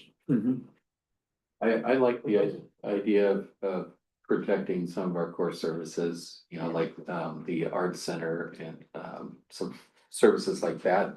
I don't want to be in a position where we have to choose between police officers and the arts center, so that we can make the arts center self-sufficient and the field house and other related facility. I think that's great. I think the other good news is this is gonna grow. We do have, I think we have an app in for a new hotel, which is a question of when they're gonna do it. You know, so this is, I think we're gonna be coming back to this as this. I mean, did the approved hotel go away or did it get extended? Our understanding is that right now it's not, right now it's on pretty solid hold, solid debris zone. But if they got but it was an approved project. It's an approved project in land use. And how long is that approval valid for that developer? Until they develop the site with something else. It's vested because of the other improvements they made on the site. So they can pull building permits anytime. Great. Perpetuity, unless they develop something else. Yeah. Don't want to speak for that developer, but we've heard a lot of hesitation based on just the climate of hotels currently. Same thing as housing, construction costs, interest rates, and business climate. Yeah, yeah, it'll be a little bit. Yeah. But not forever. It could be a couple years. As I look at these numbers personally, speaking solely for myself, I think the 30% continuing for the general fund for the arts center, if we look at the 70%, the only one that I would feel comfortable having up for conversation is the 33.3%.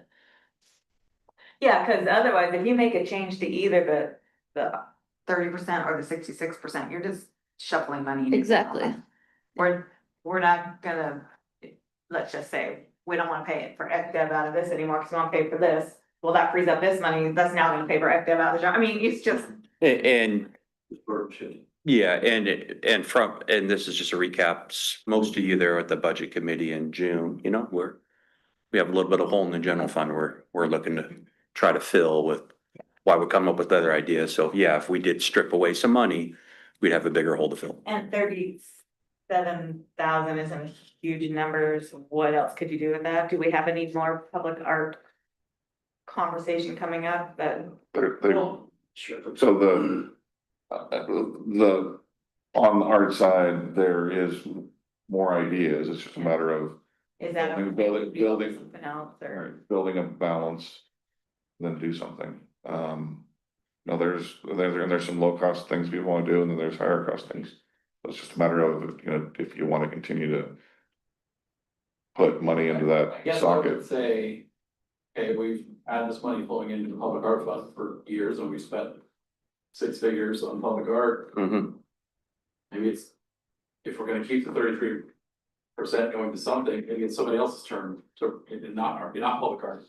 Trails, maybe it's library, maybe it's three other different things, right? Like, Yeah. it doesn't, it feels like. And or in other scenarios, you grow the pot and you look at the rate. Well, can it be shifted to active? Well, or we could shift more to the art center too, because then we go up to True. 50%. So if the art center's, if 48,000 isn't enough to break even, the 60,000 goes closer.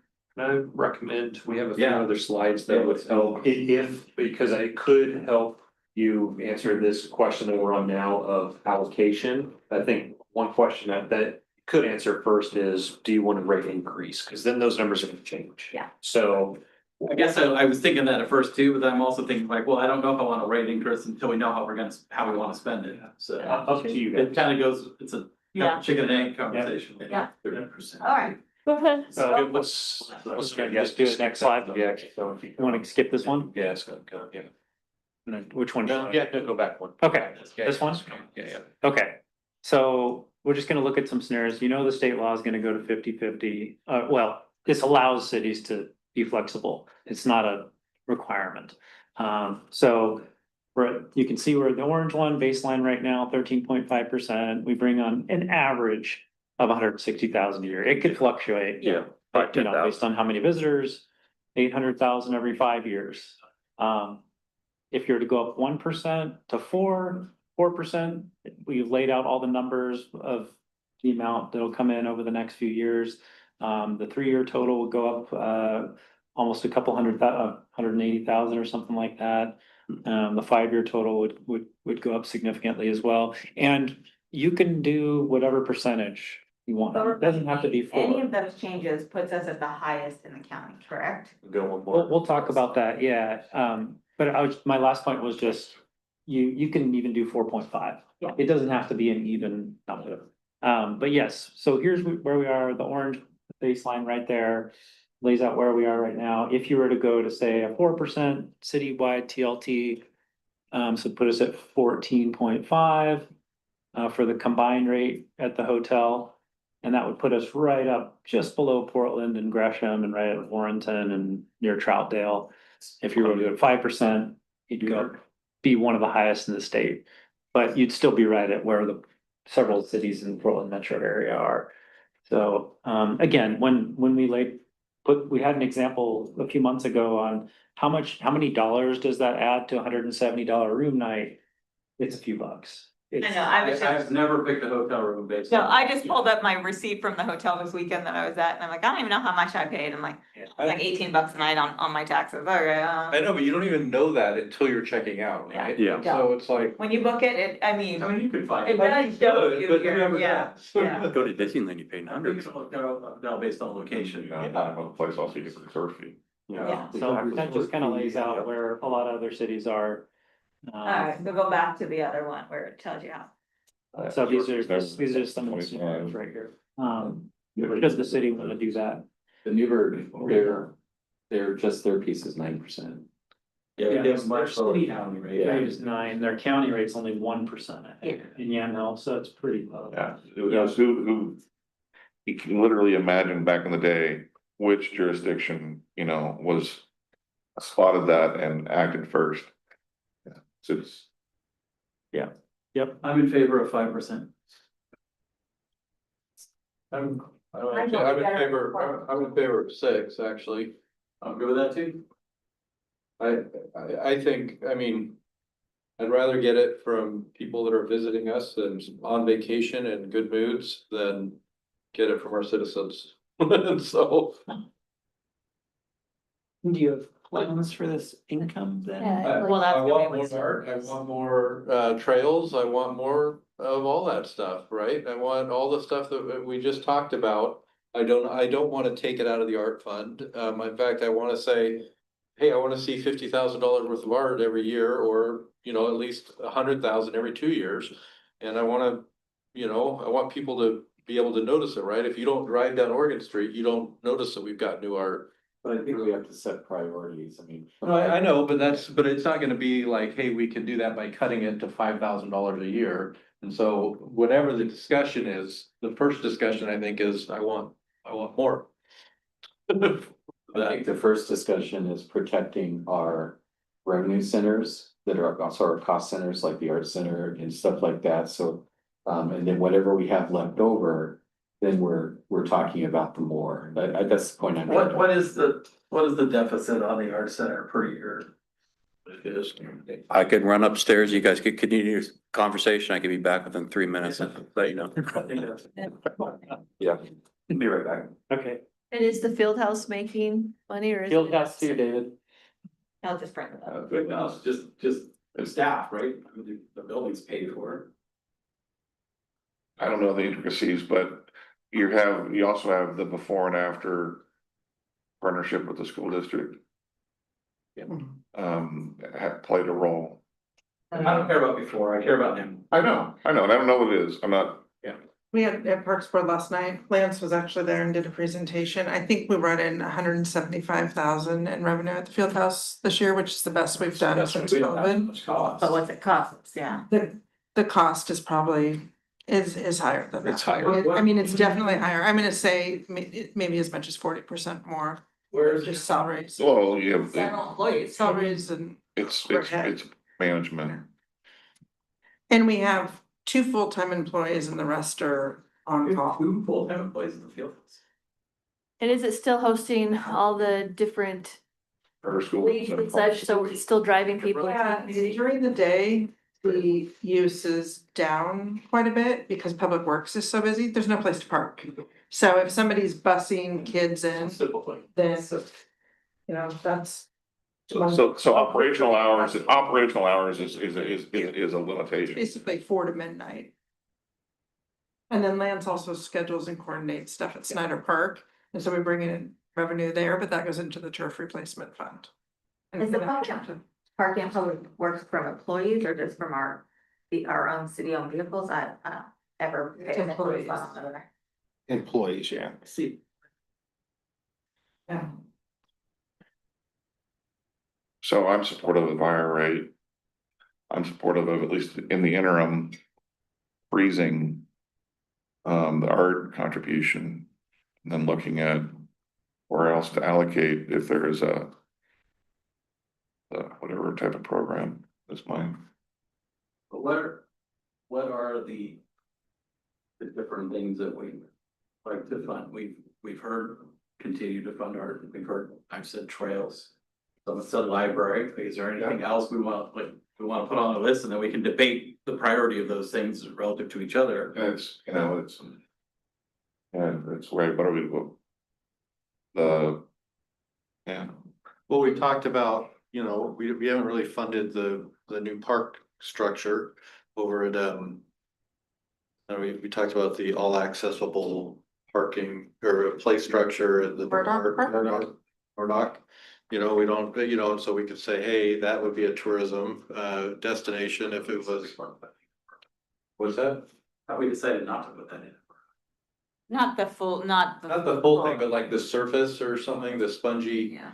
Anyway, that kind of thing, if it is again, that could be a tourism, thing that we could also connect public money or, general fund with. I think the chamber should be part of the conversation. We've been saying that for, since I've been on council. I agree. Library. I don't think it's a great policy to try to drive tourism to a neighborhood park that doesn't have. Really, it doesn't have the parking facilities for it. And Parks has revenue, they have a very significant revenue stream.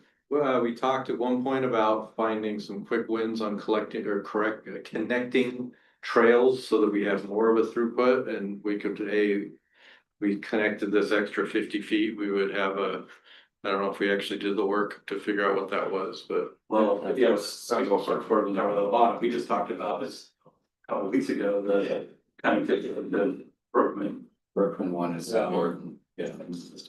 Library, but the library gets a lot of funding and they just are gonna get a bump in funding from. Yeah, I was gonna say, right, I mean, with the WCCLS levy and the increase, we will be at a break-even point right now. I mean, it's not gonna stay that way necessarily for long. It's gonna be a break-even point when it's been at 400,000 and 500,000.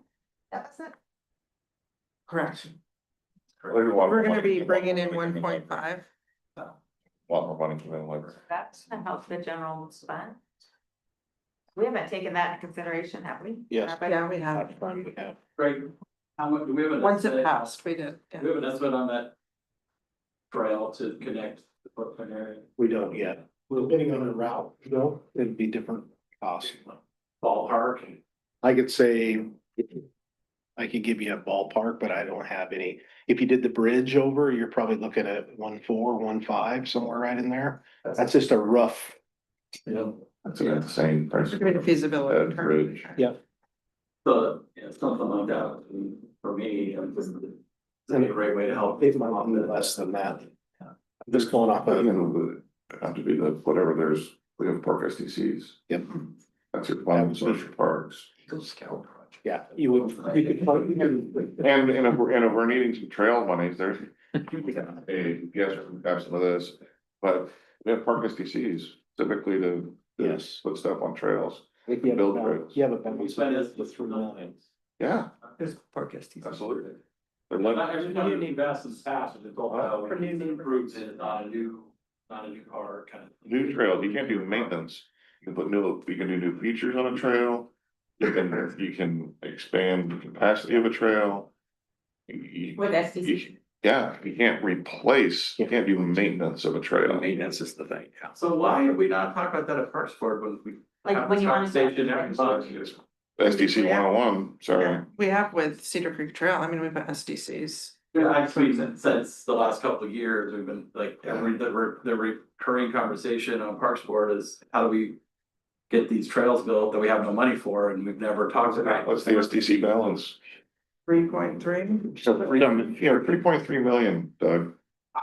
I'm not arguing with you, I'm just wondering why. So we've got one of the. Fees have been acquiring land and Acquiring land. acquiring land was the main priority. So. Yeah. So. No, Yeah. yeah, obviously, we set that priority, but Low cost. knowing that now, like, we could pick away a little bit of it to do some of this trail work is not. Top three, I think we talked about at the council meeting was Murdoch Park, acquiring land, and then the fitness equipment at Langer Park. So those were the three priorities, and they talked about it again last night. But you'll need. And that's gonna use all the SDCs. Well, land could use as many as we want, yeah. Equipment, we're going after grants for that. So David, what'd you find out about the art center? Yeah, so the art center right now, based off the 26-27 budget, running a deficit about 160,000, just rounded up. And the field house, we have to combo, I assumed if I don't combo with the recreation department, it's about $140,000 deficit. But if you put the recreation in there, it's about $176,000 deficit.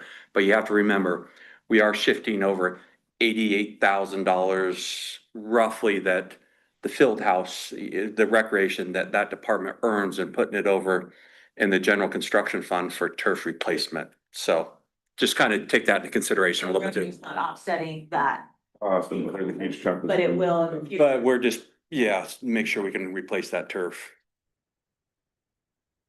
So. We're losing 150 grand a year running the fields. By Do we keep running? Putting the money, yeah. Yeah, but now if we were to reduce by that 80, let's say $85,000, now you're looking at probably about $70,000 deficit the field house is Should we running. keep running the fields? Yes. Potentially. The question. I certainly don't want to replace that if we're gonna be moving in. So we can. I don't want move to. stuff. The turf is the move it. The turf is for Snyder. Yeah. Oh, okay. Yeah, for that. And the money that comes in, pay for the turf is mostly, how much does Snyder Rentals bring us? It's about, it's about 86,000. 86,000. Roughly what it would, so the Snyder Rentals alone almost cover the cost of turf replacement. No, Field house. No, the rentals at Snyder Park. If you just took that money and set it aside. Oh, yeah, it into would pay fund for the to turf, pay yeah. for turf replacement, it would pay for it, and then some, because you're collecting 85,000 a year. So you gotta remember that 85,000 a year that we're collecting, it replaces the baseball turf, the football turf. Yeah. As well as the field house turf is how we've used that money in the past. And right now that balance is near about $700,000 over in the general construction fund, just accrued for the. You need to have a human to schedule it. Through loss of the field house is probably not. So the point of the conversation is to determine if we want to continue with the 70-30 or the 30-70 split or go 50-50, and if we want to raise the amount, correct? Mhm. Yeah. All right. I'm fully supportive of obviously going 50-50. Put as much as we can to cover the cost of the art center. And the art center, the revenue from the next door rental of the art center goes towards the art center, right? As far as, okay.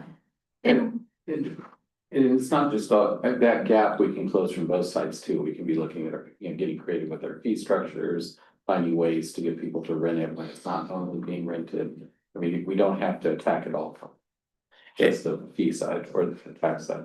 And one thing to be careful at is, if you reduce a little bit in the economic development and promotion fund, those costs are gonna have to come back to the general fund, because you'll be operating deficit. So Great, we got it. So that I would raise rates to increase the pot. Yeah. The question that I had is if you go 50-50, what does that mean? What does it look like as far as the monetary value in each of those? If we raise it to something. Staying where we are first, and then what happens if we raise it? So if we go 50-50, what's that difference between what we're doing now? And go back to that slide. And then if you raise it, So right now, economic development is getting 46% of the total collected. yeah, I'm visual, so I have to see it, sorry. it would give about without raising the rates, it'd give it about additional $25,000 to the art center. But it's gotta come off of. It's gotta come off of the public art and the active development promotion fund, so they'll lose 25,000. If you froze the economic development amount so that you didn't decrease it, that would basically leave 4% for public art fund. You'd have 46% going to economic dev, and you'd have 50% going to the general. Yeah. Okay, so we wouldn't necessarily have to decrease what's going into economic development. You have enough headway, right? That- You're just that- basically yeah. cutting out everything else. Okay, Unless you raise the rates. That was gonna be my concern if we stayed with our current rate and we went 50-50. I like the idea of 50-50. Now, do you have it broken down if you go 4%, 5%, or 6%, what that difference is in 50-50? I'm sorry, I looked at the slides, but I can't remember. I just have a printout that I did internally to Okay. show so if you did, I don't know what While percent. you were talking, can you go back to that slide that showed our different rate proposals? This one? Yeah, thank you. So if you were to go to 50-50, but at what percentage though? What percentage would you raise it? I'm not personally comfortable with 6%. I'm more comfortable with 4 or 5 because that still keeps us in the ballpark, but 4 at 50-50, I mean, that That's would just me. give 71,000 to ECDEV, which is almost what we have now. 35,000 to arts fund. And 106,000 to the general fund. that's 4%. That's 4% at the Okay. 50-50 split. That's kind of status quo for those two. Yeah, okay. You can do 4.5%, 5%. If you do 5% at 50-50, that gives you 267,000 total revenue. 133 to general fund.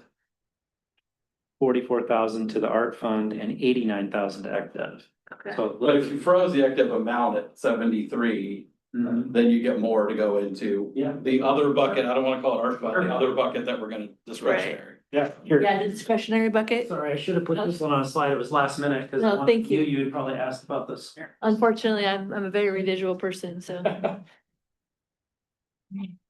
So, yeah, it kind of gets a little confusing when you kind of look at whether you want to split 50-50 and then what percentages you want to raise it, but. So for what I'm hearing from a priority point of view, I think there's a consensus arising to verify that we can 50-50, but art center, ECDEV, arts, Thank you. and then the other buckets. I don't think we agreed on art being the third. Well, we can. Another bucket. Yeah, we can put that in the other bucket, but just in terms of the numbers they have up there. Art center, ECDEV, and then bucket number 3. Just to clarify that, Jim, what I'm proposing is that we don't freeze the percentage going to ECDEV, we freeze the dollar amount going to ECDEV. So that we're covering the same amount we're covering now. But as we raise the rates, the percentage doesn't have to be 33 and a third anymore, or 67, sorry, 66 and 2/3 anymore. It can be 50 of the 50. Yeah, that's fine too. Yeah. That's what I agree with. Yeah. The part of that ECDO number that's there today paid for the Old Town things, the actual amount of money that's going to ECDO is less than that number. But we can. Oh, I guess if the same 74,000 still is going to ECDF, it covers. And we're not having to pay for that Old Town, there's extra, but would just help cover salary, which frees up stuff in them. You know, and I'll be honest, when we prepared the budget this year, we did have to strip some things out of his budget. Just as we started putting it together versus what he actually wanted to do, just kind of. Every department got paid in the budget. Yeah. I mean, The department that did not survive the process, I'm confident. No, that's why, I mean. You know, we talked about the field house. That was a major conversation about. If we were gonna continue moving forward with the field house, just as you said. But people want the field house, so you gotta have staffing to staff the field house. So you have referees, you have everybody. You look at the art center, every department got hit somewhere along the lines of some sort of cut, so. I don't understand where the people that use the field house, are they in town, out of town? We know like roughly how that splits out. I don't know the percentage off the top of my head. That would be information I would find out. So if I were to rent a room today at the Hampton, and if I get paid the most expensive thing, I'm paying $4 more than if I was paying the rate for today. That's not gonna change whether. Great. If I pay the highest scenario 3 of 6% in addition to the other ones, it's $4. Well, I don't understand why I'm on board 6%. yeah, I don't know why we're quibbling over, well, they're not gonna come if it's $3.20. I agree with you, item 2, but let's just step back. I just wanna make sure we've got some consensus for staff on the previous issue in terms of priorities, right? So it sounds like getting the art center closer to break even. That's where the 50-50 came in. We all said nods, if that's consensus. Yes. Well, just supporting the. Yeah, if you have whatever slice arts and. I don't see you nodding. I mean, the spirit of the fund is for tourism, and the art center is part of that, so I can get behind that, yes. Okay. I feel like the art that we buy is also a real asset, and it is something that is, you know, for generations kind of a thing, and it's not and so it's an investment in the community, and as you get more of it, it just becomes a multiplier effect, and so. I'm trying to figure out though, how many people have said, oh, I'm going to Sherwood to see the deer. Oh, yeah. Nobody, don't get me started on the deer being the discussion here, because how many people go to places in Austin that you see on Instagram that have this angel wings, or have, it says, welcome to Sherwood, or they've got a cute postcard on the side. I love our deer, so I'm just saying, but I just don't. I'm saying that, and that type of art is not, you're right. So I'm trying to provide just some consensus here, so staff. I think the ECJEV piece is very important, because if we don't fund that, it comes out of the general fund. And it works against us in terms of the Well, cuts. that's one of our goals. So that's gotta be the second priority. Question though, when you did the budget, assuming that this 74,000 was coming from here. Is that full 74 still in there, even though we've already paid for the Old Town thing? Were you just assuming the 74 would help fund other stuff now that the Old Town part is done? Just some of the Old Town contract carried over into this budget. So when I bring the supplemental budget, I talked to Craig, it'll probably be either August, September, bring the supplemental budget, I'm gonna recognize that fund balance, so. And the offset will be to that Old Town project. But yeah, I mean, the 74,000, he's been utilizing it for, part of his salary, Every year. travel training. Is in his budget every year, Yes. regardless of Let what. me just, Okay. I would actually change that slightly. Once we figure out the rate we're gonna charge, and we figure out what that means as far as annual collections. We calculate a new percentage that equals 674,000 in year 1, and then that.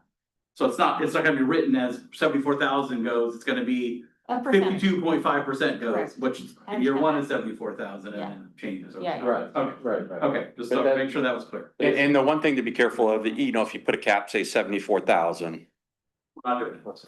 okay, It'll be a percentage. Year one. perfect. It'll No, be a I said percentage. use year Yeah. one to calculate the right for new percentage based Okay. on the rate that we enact that we don't have yet. Yeah, like we're assuming we get 320. What percentage? And I think. Once we get past that, there's debate about trails and art and other stuff. I think we're gonna have to come back and talk about that some more, because I don't think we have consensus there. Well, I can drive consensus on the rate. That, I just wanted to get through that and then move to. So we all agree on the first two priorities. Yeah. Okay, so on the rate. And I truly believe the conversation, because I said it, was most of that 74 grand went to the Old Town study. And so then, once that was paid off, then there was gonna be the conversation about spending it in other ways. That is, and I could be wrong, but I believe that at least early on, that was the And conversation. we can still do that, but that means we're taking 74,000 out of the general fund. So if that's what you wanna do, let's have that conversation. I'm of the opinion, I don't believe that was ever done. I believe that the $74,000 for 2 years and into the third all went to that Old Town study, which was a one-time money. But that's not accurate. And how it got into the baked in is different, but I'm supportive of economic development.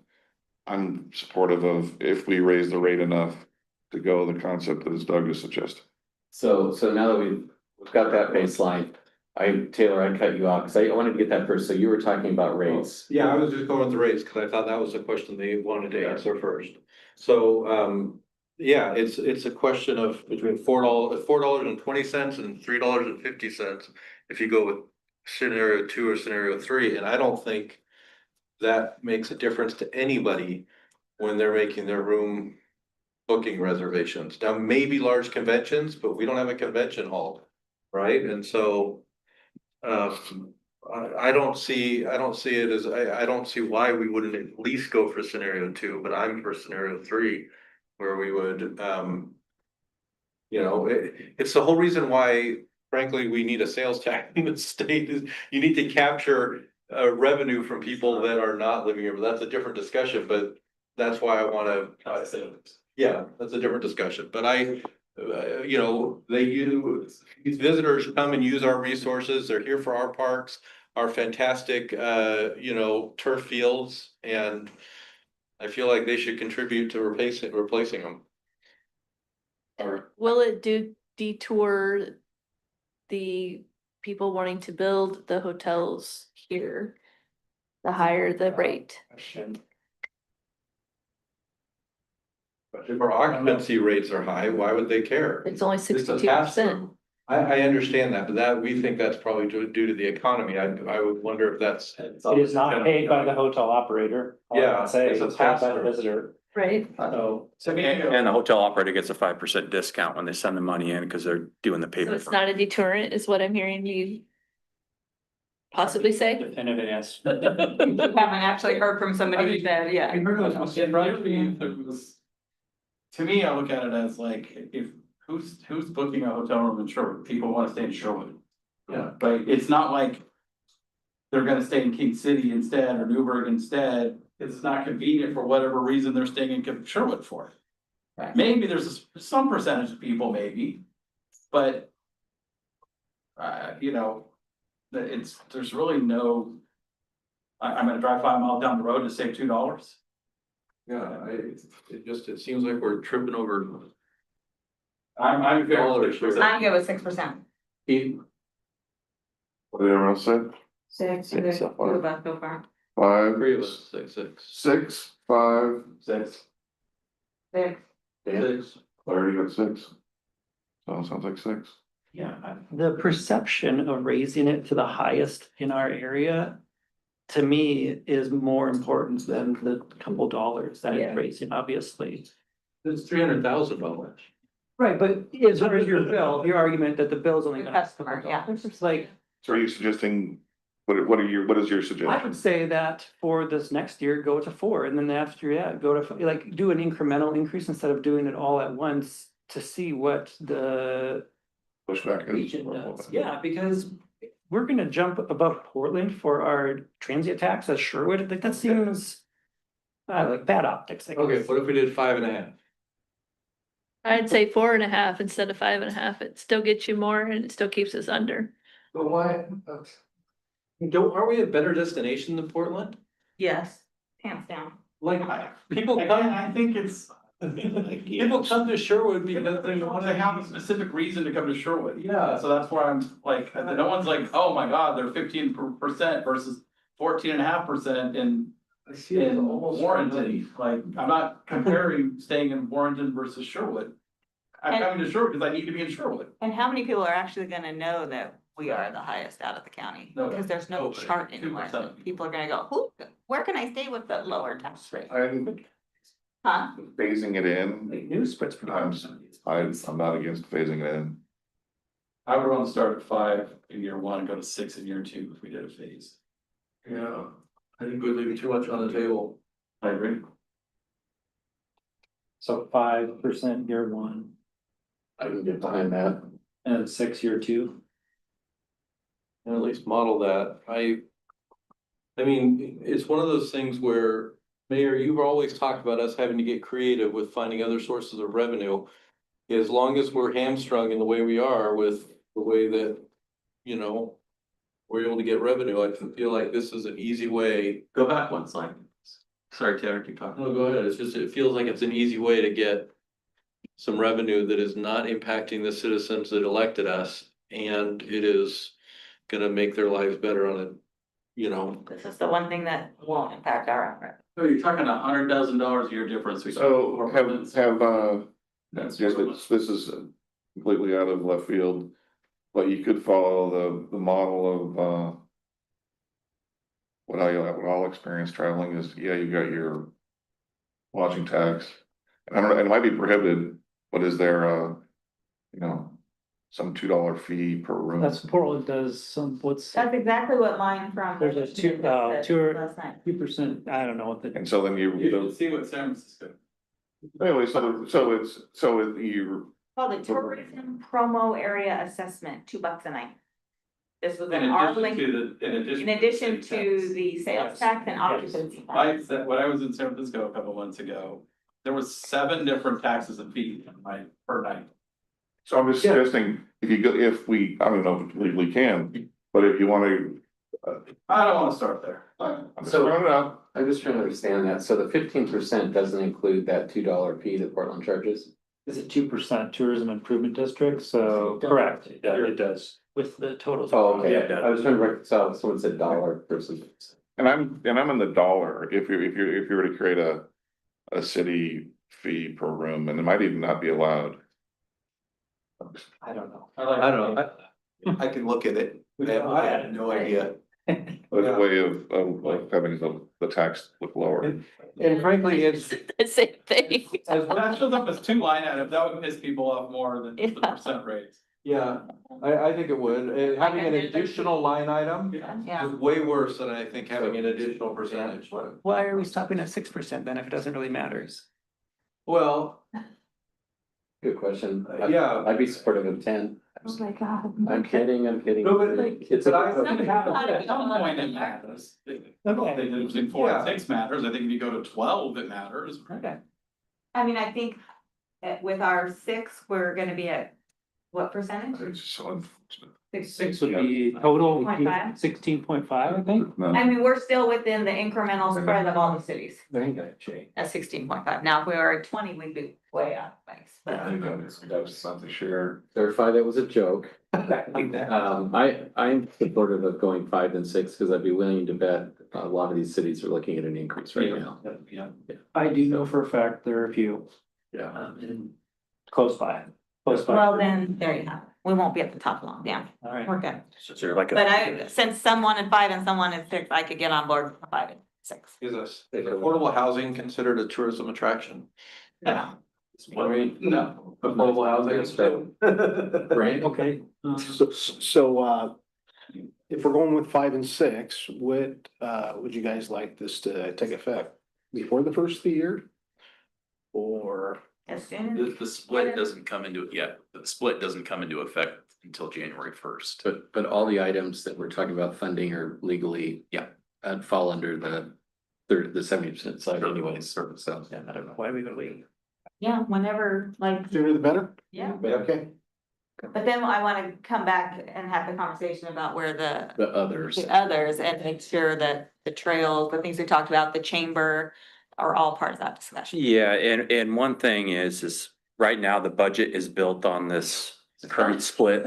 So any extra money we couldn't spend anyways, we need authority from city council. So yeah, it has to come back to So I you. think when we have that conversation now, you know, because now you know what the new numbers, it should be able to give us Some scenario. models of how much money we have to divvy up. Yeah, the first year at 5%, we have an estimated 267,000, with 50% going to the art center. Whatever percentage of that equals the effective dollar amount, and then the balance.